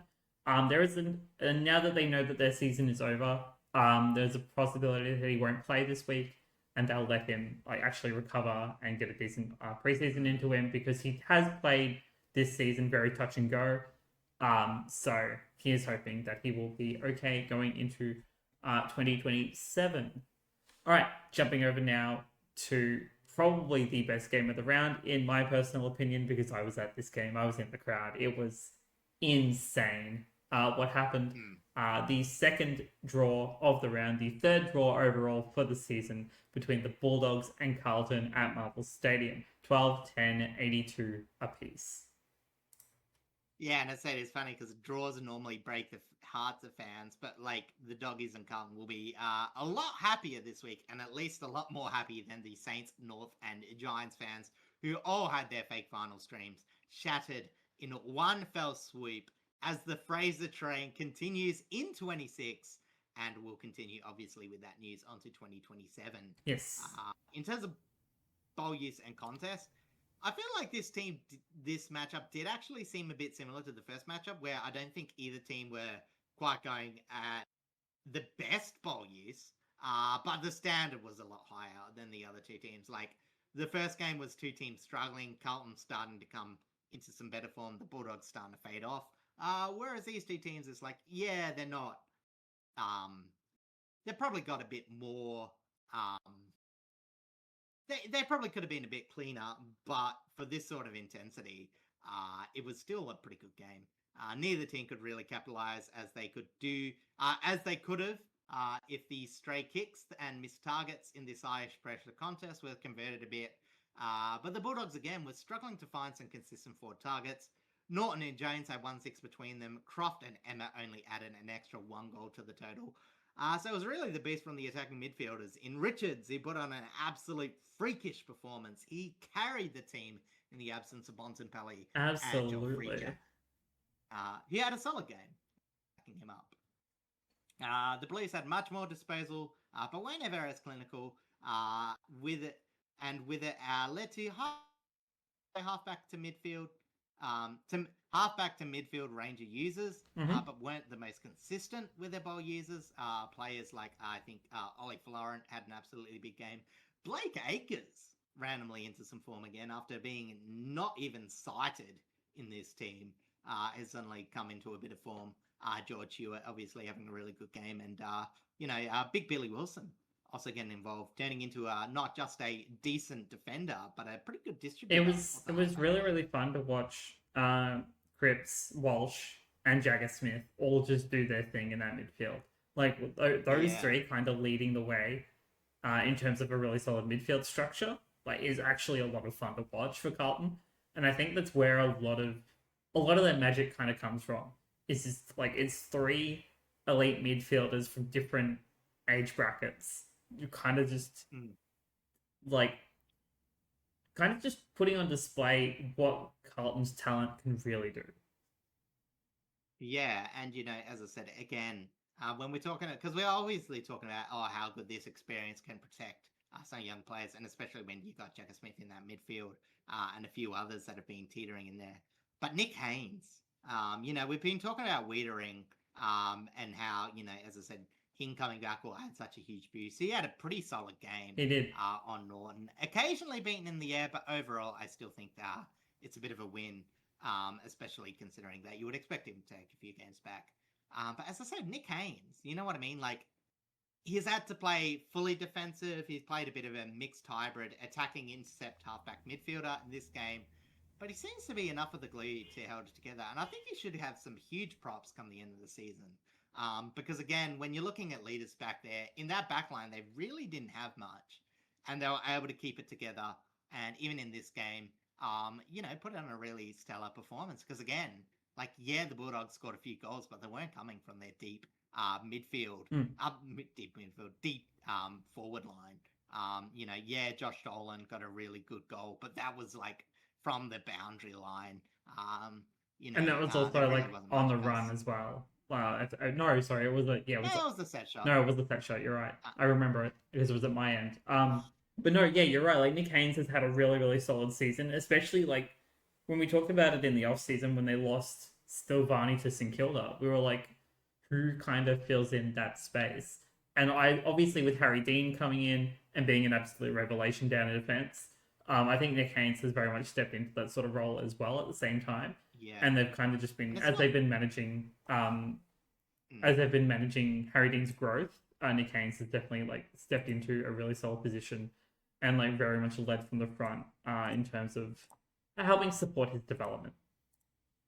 Yeah, and remember, last year when they brought him in, we were like, okay, they're trying to just patch up their defense here. They didn't pay much for him, and obviously most thought his best bit of his career were behind him because he was obviously a bit behind the pack in that stacked GWS defense, and he did serviceably last year. But now, as I said, the fact that he's even brought his game up a level, is what I don't even know how old Nick Haynes is, but I can't imagine he's anything younger than 30, 31.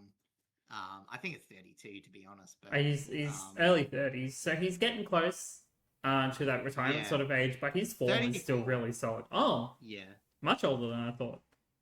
But he's still in really, really solid form. So I could definitely see him getting at least maybe 1 or 2 more years out of him. Yeah, and if they do trade on Wiedering, which is apparently a rumor, as I said, I think that will be important for Nick Haynes to stay on for at least 1 more year. So, as I said, it was really, really good for them in that defensive performance. Again, still finishing late. I think Carlton were at times pretty clutch. At times, missed a few moments. As I said, I think it was more their movement off turnover than their actual goal kicking. But I do have to give a shout out to the massive mark and kick by Will Hayward, who can't be understated how important that was for not just this, but this back half of the Blue season. Remember how badly he started off. Oh, yeah. And then, it was said, he's a bit too selfish. He's a bit too looking for himself. Takes a massive mark, gets injured basically from it, still takes his kick, still slots it, and then tries to get back on the field. Obviously didn't work out, but we hope he's okay. But yeah, Carlton aren't winning this. If it wasn't for A, that nailed shot, and B, the two other goals he was able to provide before that. But yeah, as I said, sorry, not Carlton win this, Carlton draw this. But in the end, as I said, Carlton probably a bit more rounded performance. Bulldogs a bit more top heavy. Again, Michael Selwood, you got to give him a lot of credit because again, that Bulldogs defense, it is starting to wane a tiny bit again. Some of the back half movement's been okay. Bailey Williams has been thrown around a bit, but he's normally a pretty good distributor in the absence of Bailey Dale. But yeah, as I said, it's sort of funny because even though it was a draw, you still feel a bit more optimistic about Carlton than the Western Bulldogs. But at least it's been better than some of the other performances. It's really just that forward line. Like, I've been looking at the stats and then it's just like, hang on a minute. The Western Bulldogs defensive profile outranks its offensive profile at the moment. Like, when was the last time we were talking about that? As I said, it's still based around their midfield, but, as I said, it's just a shame how much their offensive production has fallen in a hole. And as I said, I would say now that the finals teams are pretty much set, that the Western Bulldogs are probably the least likely team in my books to do anything. Especially I would have if them last in the power rankings. Especially if Bont doesn't entirely recover from his Achilles issue, which is why he was managed this week. Last week, and probably won't play this week. And with Tim English being in and out of the side as well. No Bailey Dale. No Connor Buderick. No Sam Darcy till next year either. Like they're still missing a lot of key players right now, and it's definitely a massive red flag as to whether they'll make it any farther than wild card. Yeah. What isn't a red flag? Matthew Kennedy, one hit out. Love to see it, especially from Nodder Ruckman. Love that single hit out. Love a singular hit out stat. My job is done. So peak, honestly. On the injury side of things, as we had mentioned, Will Hayward goes out with a right angle after that landing. I thought it might have been a kneecap, just because of the way he landed, but I think he also landed on the tip of his foot, and that probably hit the ankle. Yeah, it's more likely. Yeah, it's lower leg at the very least because it was it buckling in from the marking contest. I think he avoided any of the Achilles-based injuries. Yeah, as far as I'm aware, it wasn't Achilles, which is very good. And then on the MRO side of things, as the MRO has just dropped, Harry Dean was fined $2,000 for tripping Artie Jones, which then involved him instigating a melee as well, which also was a $1,000 fine right there. And George Hewitt, Taylor Byrne, and Lachlan Bramble were all fined $1,000 each for contact with an umpire. Jumping back really quick to the Giants and Eagles game, Harley Reid and Toby McMillan were also fined $1,000 for contact with umpires. And Lockie Ash was fined $1,000 for abusive language towards an umpire, which is slightly worse. You must have said something bad because you don't normally get the fine for it. No, you don't normally see that. Doubled up on his swear words. Normally it's, and as I said, if he did, it deserves it. And I don't know what he said, but normally the bigger fines are for personal thing where if you argue, you say something about the umpire's character. I think the last one was, ignoring the Zach Butters one, which was a bit of a, I think there was another one where technically something was phrased where it was technically the umpire's integrity was called into question. Yeah. I don't think it was meant, but then I don't remember who it was, got a fine. And then, I can't remember who it was either. But it was last year, I think. The whole sports bet cycle happened. Anyway, time to jump over. Yeah, that was the Butters one. That was that was the Butters kettle of fish. Speaking of Will Hayward, though, we are now going to talk about his former team in the Sydney Swans as they went over to the MCG to face the Bombers, and with a 36-point margin, honestly, probably should have been a bit higher, but they solidified second place anyway. The Swans won out 17-10, 112 to 11-10, 76. I don't know, it's a weird one because it was like, I guess it was like a respectable loss because like you look at some of the numbers that Sydney were able to produce and it was like, dang, like how could Essendon do that? Like again, Errol Goulden's 47 possessions, bit of a slack day on the field there, bit of a stroll in the sun. Not as damaging as other inside midfielders. A lot more got better score involvements and whatever, but it's still 47 possessions. And obviously letting Charlie get 3 goals not only put the common almost out of reach, but was also like bad for, you know, the Dons trying to get back into the game. But, you know, the positive is that they did actually legitimately work themselves back into the game. I think it was only a 10-point margin. Yeah, it was actually a pretty close margin, and then the Swans ended up kicking away a bit later on in the game. Kicking away. I'll check here because I probably should be whatever scientific about it. I've got it here. It was about halfway through the third. Halfway through the third. It was after Will Setterfield goal. They got 10. So again, Caddy and Wright next year seemed workable for the Dons. Isaac Kako, after my brutal call out last week, had a lot of inside tackle pressure, so he at least elevated a bit of his game. He must have listened to the podcast. Heard your scathing review. Must have. Exactly. Again, not that uncommon for a small forward to have second year blues, but it was good to see him lift up a bit. And yeah, as I said, the thing that's a bit of a mixed bag though was the midfield. Stoppages, again, in terms of going the other way, were the biggest blight for us, and Sydney got a lot of score from them. Setterfield did lead the midfield fairly well, but there was a lot of leaking of goals. Sharp, though, an okay addition to the, like, in terms of his development, like, very positive, but they've got to work on the balance with both Setterfield and Sharp. And, you know, as I said, with Merritt being allowed in his good graces to come in before maybe his departure game against Port Adelaide. In terms of Sydney, they'll probably want more out of that transition. Haven't been too great with ball use at times going into the finals, and I will say that's been more quarter to quarter than anything. They've still been getting the job done, and they are second on the ladder. So, you know, as I said, obviously we've got the big news. Again, we're not going to go too much into detail. We just hope that, you know, the due process, you know, the club will do what's right by the alleged victims. Yes. And it be taken as serious as we can. Unfortunately, you know, that's been putting their slight future up in the air.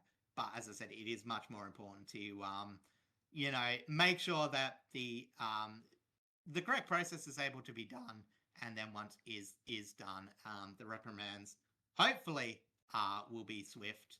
And we can focus on what they've got for the rest of the year. Agreed. In terms of like the on-field performance, though, like it was a pretty solid overall game from the Swans.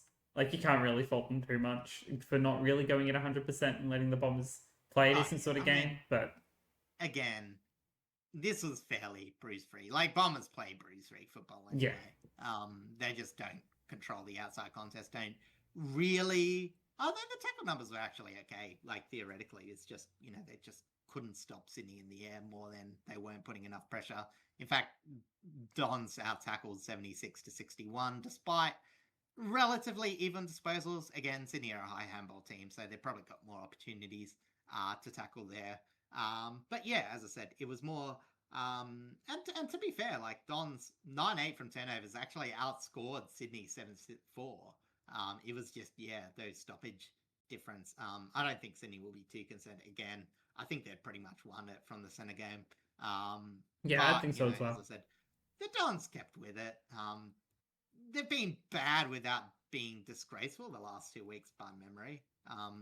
Or at least some point in it. So they got a fair chance of knocking off Port, to be honest. Yeah, we'll talk about that in a sec. But, that's definitely that's definitely the spoonball game once again. Yeah, well, it'll influence the spoon. But yeah, as I said, like I can't put it as a spin bowl. Like, a spin bowl has some weight to it. Like, this is just... True. If Essendon win, it's probably just because it's going to be such a meaningless fixture, which we will get to after we sort of run down what the possibilities are for this last round. Yes, well, before we get to the ladder and then the games to go, on the MRO side of things, Jack Caldwell was fined $1,875 for contact with an umpire, and now we can look at the ladder and see who's in the top 10. Those, well, we pretty much already know. Freo in first, Sydney in second. Their places have been firmly locked in. Brisbane has jumped up to third on 119.5 percentage. Hawthorn just trailing behind them, 117.3 percentage. And Melbourne not far behind them on 111.2. So third spot, still very much up for grabs. In sixth position is Geelong, again behind on 56 points, 120.2 percentage. In seventh position, also on 56 points, is the Adelaide Crows on 115.1. So that is still potentially up for grabs as well, a break into the top six. But Geelong likely winning against Richmond this week, that'll probably firmly solidify their position in the top six. And then rounding out 8th, 9th, and 10th is Collingwood on 52 points, 106.1 percentage. The Western Bulldogs on 50 points, 94.1 percentage, and Carlton on 46, putting them a game and a half in front of everyone outside of the top 10, locking them into the finals race at 99.6 percentage. It is weird seeing those 3 Ds in a row. Collingwood draw, Western Bulldogs last result draw, Carlton last result draw. But yeah. Now, the only other thing to note is Essendon on 8 wins at 63.5% and Richmond on 12 wins but 62.8%. So if Richmond lose and Essendon win, those two spots will swap. Everything else is pretty much locked or doesn't even matter. So yeah, pretty much. It is what it is. And all right, let's jump over now to previewing round 24. A couple of these games will very much determine the final positions going into wildcard and the first week of finals. So let's jump straight in, starting with a Thursday night clash, which literally means nothing between St Kilda and the Gold Coast Suns. Yeah, as I said, this is one where you're like, okay, it might be a lot of football focus on the next few weeks for diehard fans. I think a lot of even the neutrals will just skip over this one. Again, technically St Kilda are a lot more balanced, so I think they should win this game. And, as I said, against Richmond, they showed that the injury shouldn't too much affect their output, or at least design. And Gold Coast have been pretty badly structured. I think they will probably do better than they did against Brisbane. I think that maybe they'll, at least for the last game, muster up something. But again, even at their best, like Gold Coast, when they're firing, it's normally from not so much clearances, which they've been pretty rock bottom at. It's just their points and conversion from clearances, which is probably a bit better than what their overall stats suggest. But the Saints are also very good at defending from stoppage. So pretty bad matchup for the Gold Coast, especially since even on form, I would still be backing St Kilda. Yeah, I completely agree. I'm still very much backing St Kilda in this. I just have, as much as, I still consider them fairly inconsistent in some areas, I have more confidence in them than I do the Suns. So in terms of tipping for this final round, I'm going St Kilda. But that does lead us to our Friday night clash, which does actually have an effect between Collingwood and the Brisbane Lions at the MCG. Probably the biggest match of the round, because obviously, whilst you would still expect Brisbane to win this, it's not impossible for Collingwood to win, and it does make a huge change. There's like the ridiculous chance that Collingwood get out of the bottom, the top six. Into the top six, I should say. I say hard to figure this out with, but I'll get there. Unlikely to happen, but still. But, as I said, they will get the Carlton or Western Bulldogs game. But really for the Lions is that they can technically drop out of the top 4 if they lose this. And in fact, probably more likely than not do that with Hawthorn, Melbourne, and even Geelong, who are above them on percentage, having relatively easy games. So they cannot afford to lose that. Again, we're saying that Brisbane are probably like next below Freo, but if they lose this, it's going to be a massive decrease. Oh yeah, they lose their double because chance if they lose this, which is yeah, very, with a very double dangerous. chance, I'd back Brisbane in. Again, they can afford a one bad defensive performance, which again could happen with them. However, they wouldn't be able to do that if they did lose to this. And it's not that far out of the question. Again, it's really how much Collingwood are going to be able to score from their outside factors. Because again, Brisbane's tall defenses stood up enough. You think if McStay is able to get back on, I know he had that gash, but that's not going to be a week. No, I think he even came back on in that game. So they should have that. But again, it's going to be a tough ask on the other because Collingwood's defense, how much can that hold up? How much can they keep that shape in clearances? Because obviously, yeah, they were able to do that against Hawthorn, which aren't the biggest clearance team. But against Brisbane, it's a much different ask to keep those points from stoppages low. Like we're talking about a team that averages on average 42 points from stoppage, which is, I think, the most in the league. So again, that's going to be the biggest thing. If they can do that, I got some faith in Collingwood. I think just more often than not, I think Brisbane has shown enough, and their form of their best players is pretty solid. Yeah. So again, still a bit of an iffy tip, but I do think Brisbane will. And as I said, at least Brisbane are forced to play some players. Collingwood could technically rest players. I don't think they really care who they face out of Western Bulldogs and Carlton. I think that's pretty much, you shrug your shoulders at that. It's still being played at the MCG. You still back your chances. Yeah. But I mean, technically, again, they should still approach it as if they can make the top six. They pretty much can't. They'll need Richmond to beat Geelong by like 1,000 points. They're hedging their bets on Geelong and the Crows losing. Collingwood need to win and also make up 9%. Actually, not even make 9%. They need to make 14% to be able to jump into the fourth. So Collingwood could just treat this as a rest game. But their young kids have shown a bit. So I mean, if they're able to make up 9%, which probably still won't happen, but if it's possible, they could at least get 7th, provided the Crows lose, and get at least. Oh no, they have a home final anyway, wouldn't they? That doesn't matter then. I guess it depends on if they want to play the Dogs or if they want to play Carlton. Yeah, and again, I think that you should. I mean, it's still MCG advantage against both teams that have at least played in the MCG. So it's like there's not that much difference. No, not really. All right, jumping over now to our Saturday games, and with another clash that kind of does actually have a little bit of effect, mostly on the wildcard positioning between 9th and 10th. Carlton hosting Fremantle at Marvel Stadium. Yeah, well, I mean, again, for Carlton, this is much more important because, you're like for Collingwood, it's shrug your shoulders. But Carlton, this is the difference between playing at the MCG, a ground you're familiar with, a decent track record of the G, or having to travel going over, to possibly Adelaide, possibly Brisbane. Even Goomba Stadium is technically in the question again. Probably less likely, but still, you have to consider it. Again, maybe fortunate if Melbourne drop down to the MCG, it's possible. But again, more likely than not, Carlton win. They get a slightly better outlook. If Carlton lose, then, it's whatever. But Fremantle, they don't have much to play for. So that's their biggest sin. If Freo ethically rest their players to the nth degree of competitiveness, they, might, get overwhelmed a bit. There's been times where Fremantle's defense hasn't looked solid, more in games, but as I said, it was relatively close last time. It was 89 to 103. It was only really good shooting that separated these two teams.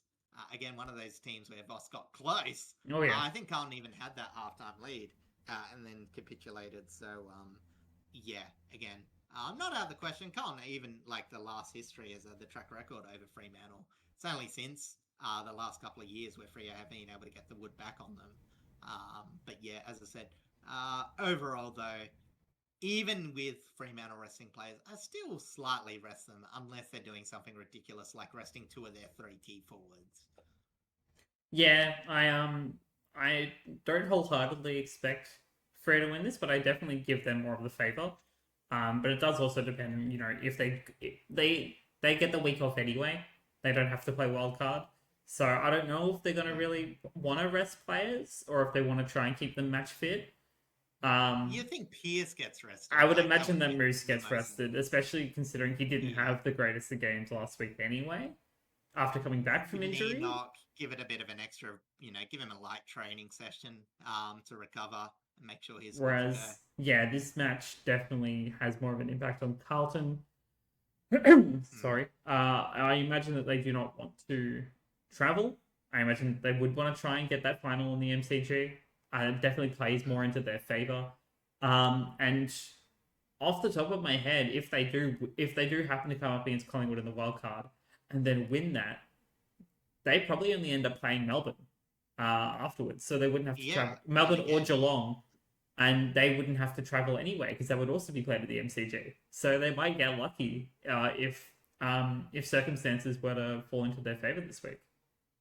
They could also get unlucky and get punished for winning, where Carlton jump up a spot, but then Adelaide lose to GWS and Collingwood overtake them on the ladder. Like, also that true. Would be, pretty unlucky. I mean, finals, you've got to act like you can beat any team, so I don't think you'd worry too much about that. Absolutely. But yeah, you still rather play at home, and the most likely way to do that is to beat Fremantle, who might be resting players. I still don't think it's likely, but they will be trying their darndest. Definitely. And this is a good opportunity. Oh, actually, this is played at Marvel. So I was going to say, this is a good opportunity for Freo to get more experience in the MCG, but that does not matter at all here. Nope. But, yeah, it is definitely a good litmus test for Carlton coming up against these more experienced finals teams, I think. But jumping over now to another big clash that does actually have an effect on the entire top 10, actually, and that is Melbourne and the Western Bulldogs at the MCG.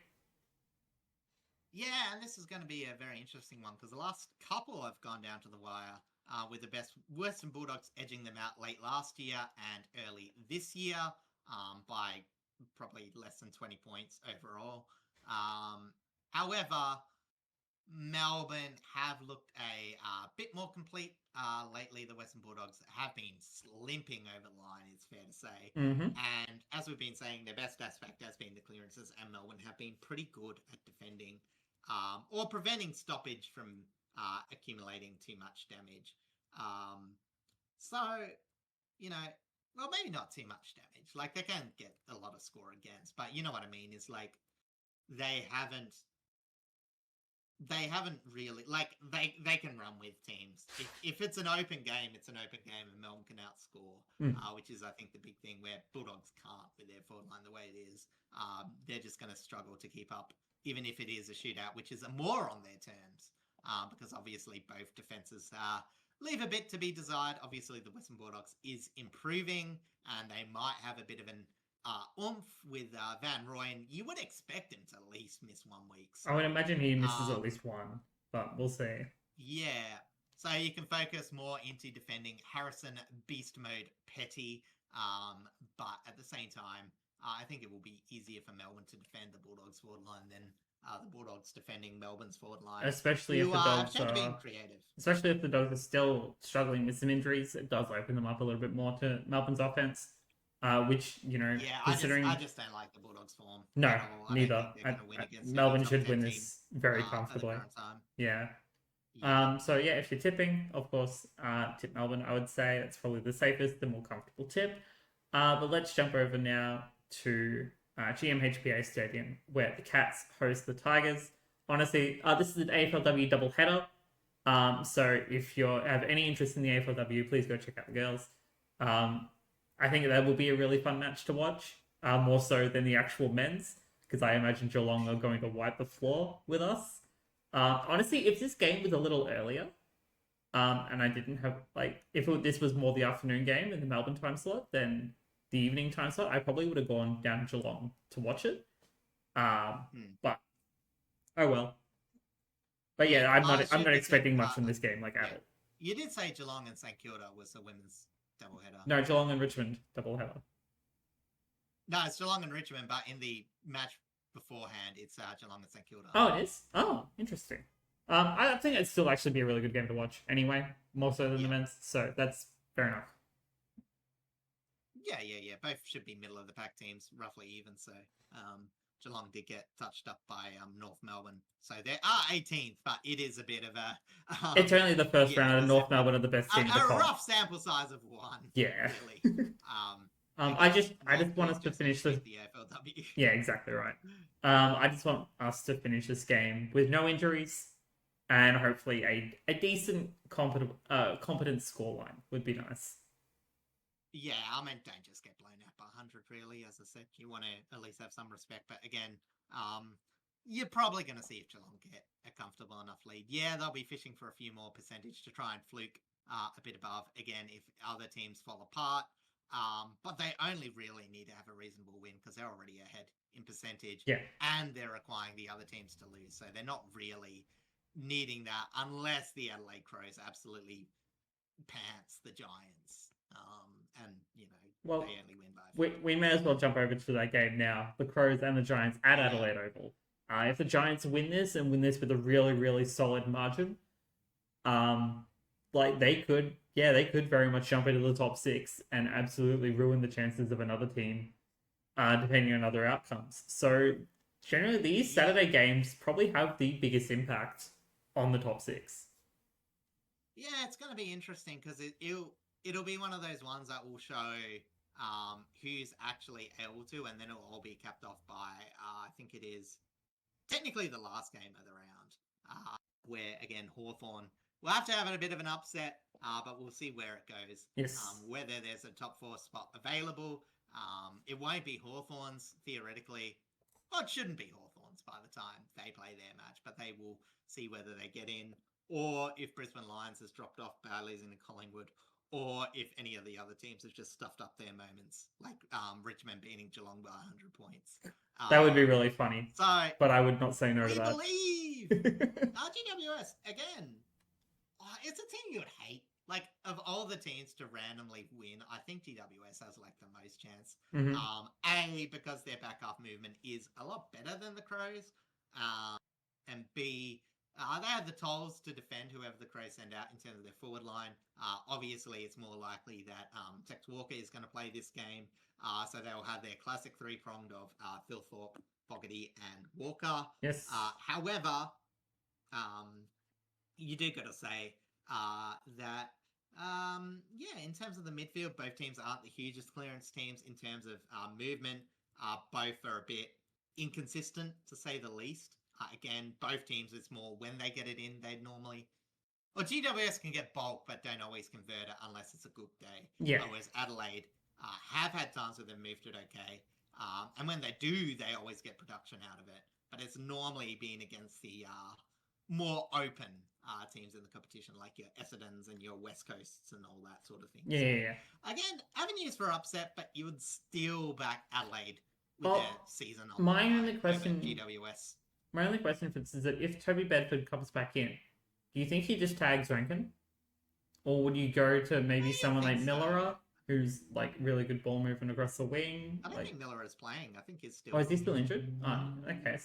Well, I guess it would either be like a Laird or a Dawson or a Rankin. You'd probably want to tag. But in that, I don't think you bother tagging Dawson. I think when Dawson's forced to overextend and make up for a tag, I think his ball use plummets. And I think we saw that a bit last week. Or even technically, if you're being harsh, in the rain game against Richmond. Again, tough conditions. But as I said, I think when you've got class around him, then his ball use gets better because all he needs is that hard handball to Rankin. So when you limit that option, it's sort of twofolds. And that's sort of what Adelaide's got to work off, where, as I said, last week, they did lose Sam Berry and or influence from Sam Berry. Again, up against one of the more solid midfields of the competition. But I think it's one of those things where they do put him on, try and put him on Rankin if you think the matchup is good enough. Again, hard person to match up against. Oh yeah. But if that happens, Adelaide's just got to ask their third and fourth tier to lift. Not let it all just go to Dawson. Again, Dawson will want to, but I think it's shown time and time again. The more he tries to really go for it, the more his disposal goes down. So again, that's another avenue that makes it a bit interesting. But you would think with GWS's midfield anyway, it's a bit hard to ask to really lock down on Adelaide. They've just got a lot of players missing in that core midfield group. Yeah, it's especially with like RT also having like a very sort of middling year. 50% of it coming from injury, the other 50% coming from his output. Yeah. He's taken a little bit to get back into the swing of things. So it could be another player to capitalize upon, but we shall see. Safe tip, probably the Crows. But let's jump over now to our Sunday games, starting off at Marvel Stadium, where the Bombers will host Port Adelaide. Yeah, so except for that one game in 2025, which was like the beginning of the end for that Port season, where Essendon got the win. Essendon were playing okay football at the time. But yeah, Port Adelaide have had the big advantage over Essendon in recent times. However, Port have fallen in a hole defensively. They'll lose Aaliyah most likely. I mean, even just timing-wise, failing concussion protocol, he can't play. So their defense will be exposed. However, so will Essendon's, and Port's forward line is still capable. Marshall has had an okay return being a pure forward. Whitlock just needs to get score on the board, and Georgiadis is fine. So, really, it's going to be about territory. If Port stay solid in the clearances, they'll win. But Essendon, if they work hard enough, put enough pressure on, force Port to be a bit more scrappy, they should get enough turnovers to possibly take this one. Do you think they let the Vicentinnis go at it? Dante and Vigo? Ooh, that'll be interesting. I think so. I guarantee you that Vigo keeps his spot. He had a really, really solid game. Despite the outcome. Honestly, if you're going to drop one, it's no, because the thing is they won't, because Dante's been playing as a key defender, because that's been making up for that. So if Vigo goes forward, we could see Vigo on Hugo. Vigo on Dante. Vigo and Dante. See, I'm thinking of Victor Hugo now. Again, very authorish names. Yes. Dante and Vigo. So they could actually play on each other. It'd be a fun little matchup. I think some fun. I think the AFL should, you know how sometimes they enforce no fun. I think they should enforce a bit of fun and some dead rubbers. I think they should mandate that the Vicentinnis play on each other for at least 5 minutes, and then there'll be something worth watching in this game. I agree. Otherwise, skip it. It's no different to like SDK coming up against TDK or the Mackay brothers going at it. Just not likely to be in the ruck. Don't let them start in the ruck. Do like a defender. Defense offense. So they'll face up against each other.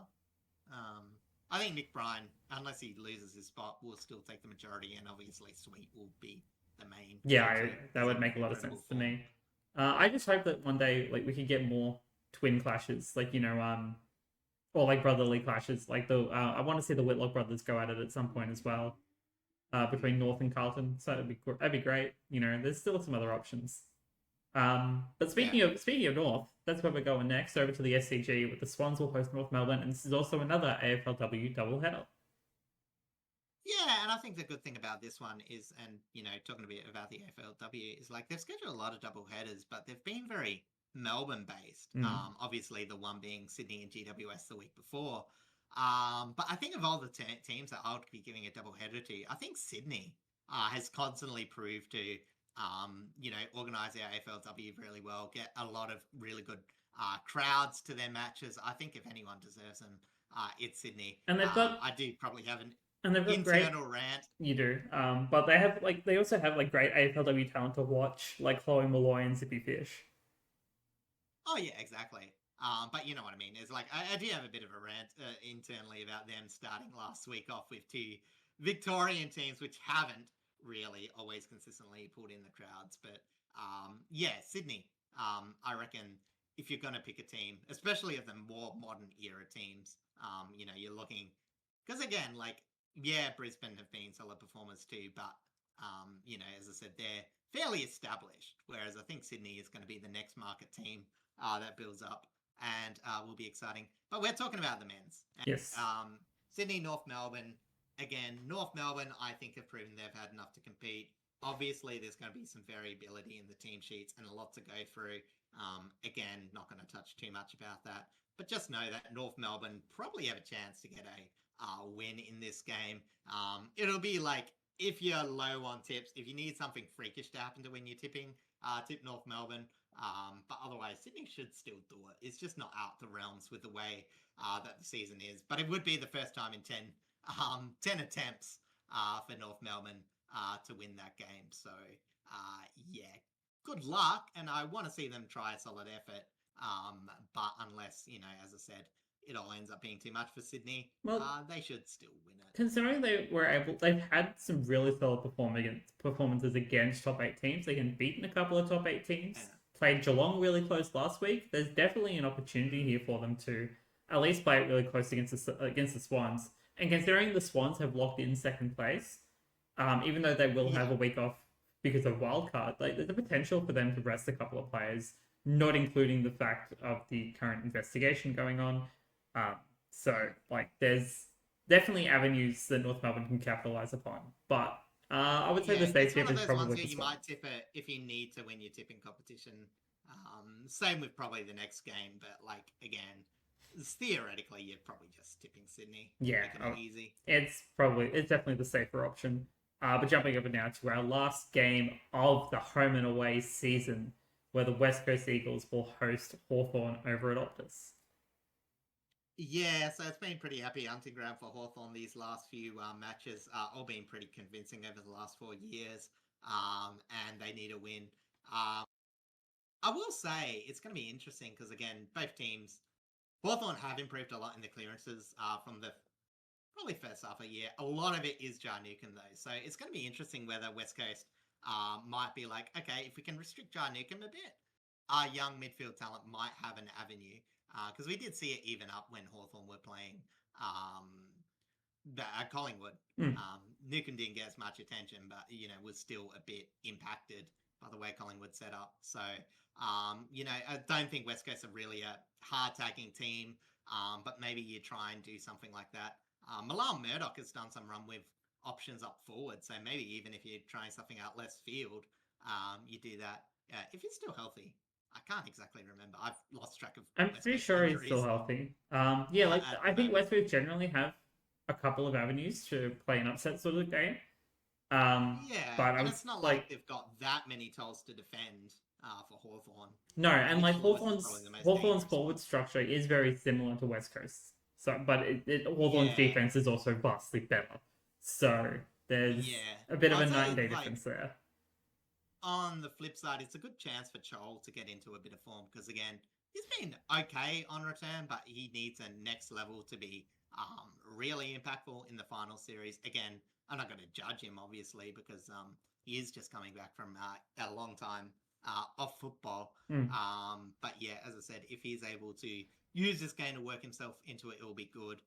Obviously, the outside movement for the Hawks is a lot easier. West Coast need to make this a nitty-gritty contested game, bring a lot of pressure, a lot of effort. Last game of the season for them, you could put it all on the line. Just cause an upset for no reason. Again, after a bitterly disappointing loss against GWS, I think you'd want Mini to be asking them to really push for this final game, especially at home at Optus. But that being said, Hawthorn most likely will just secure a top 4. Maybe not secure a top 4. There is technically a scenario. They do have to rely on other teams losing to secure their top 4. But avenue is still very much there. Most likely they win this, they get top 4. And that's the most likely scenario. So, again, unless you really one tip away from winning your competition, tip Hawthorn. And even then I'd still be doing Melbourne over Sydney over that tip. Oh, yeah, for sure. But that does bring us to the end of the episode. Thank you also so much for liking, commenting, subscribing, and just coming and hang out with us this week. Are you up to much this week, or are we just going to enjoy watching the footy? No, I'm busy, but we're just random stuff, so I've been busy during the weeks and try and enjoy the footy on the weekend. Yes. I don't have a huge much a huge amount on this week either. I've got my plasma donation booked in for tomorrow. If I can confirm with my dad that this wall is officially finished, I'm going to start furnishing this room again finally. But otherwise, yeah, there's not a huge amount going on this week, and hopefully I get to catch a lot of the footy outside of work, because I think this is going to be a really interesting round to watch, especially those Saturday games. Yeah, exactly. And so again, if your team is pushing, we wish you all the best. Our teams are maybe pushing up daisies, but not much of anything else. So my team has been firmly knocked out of any sort of contention a lot longer than yours has. Yeah, technically. It's just how the season has gone. But yes, thank you all so much for watching this week, and we will see you all next week for episode 120. So until then, take care.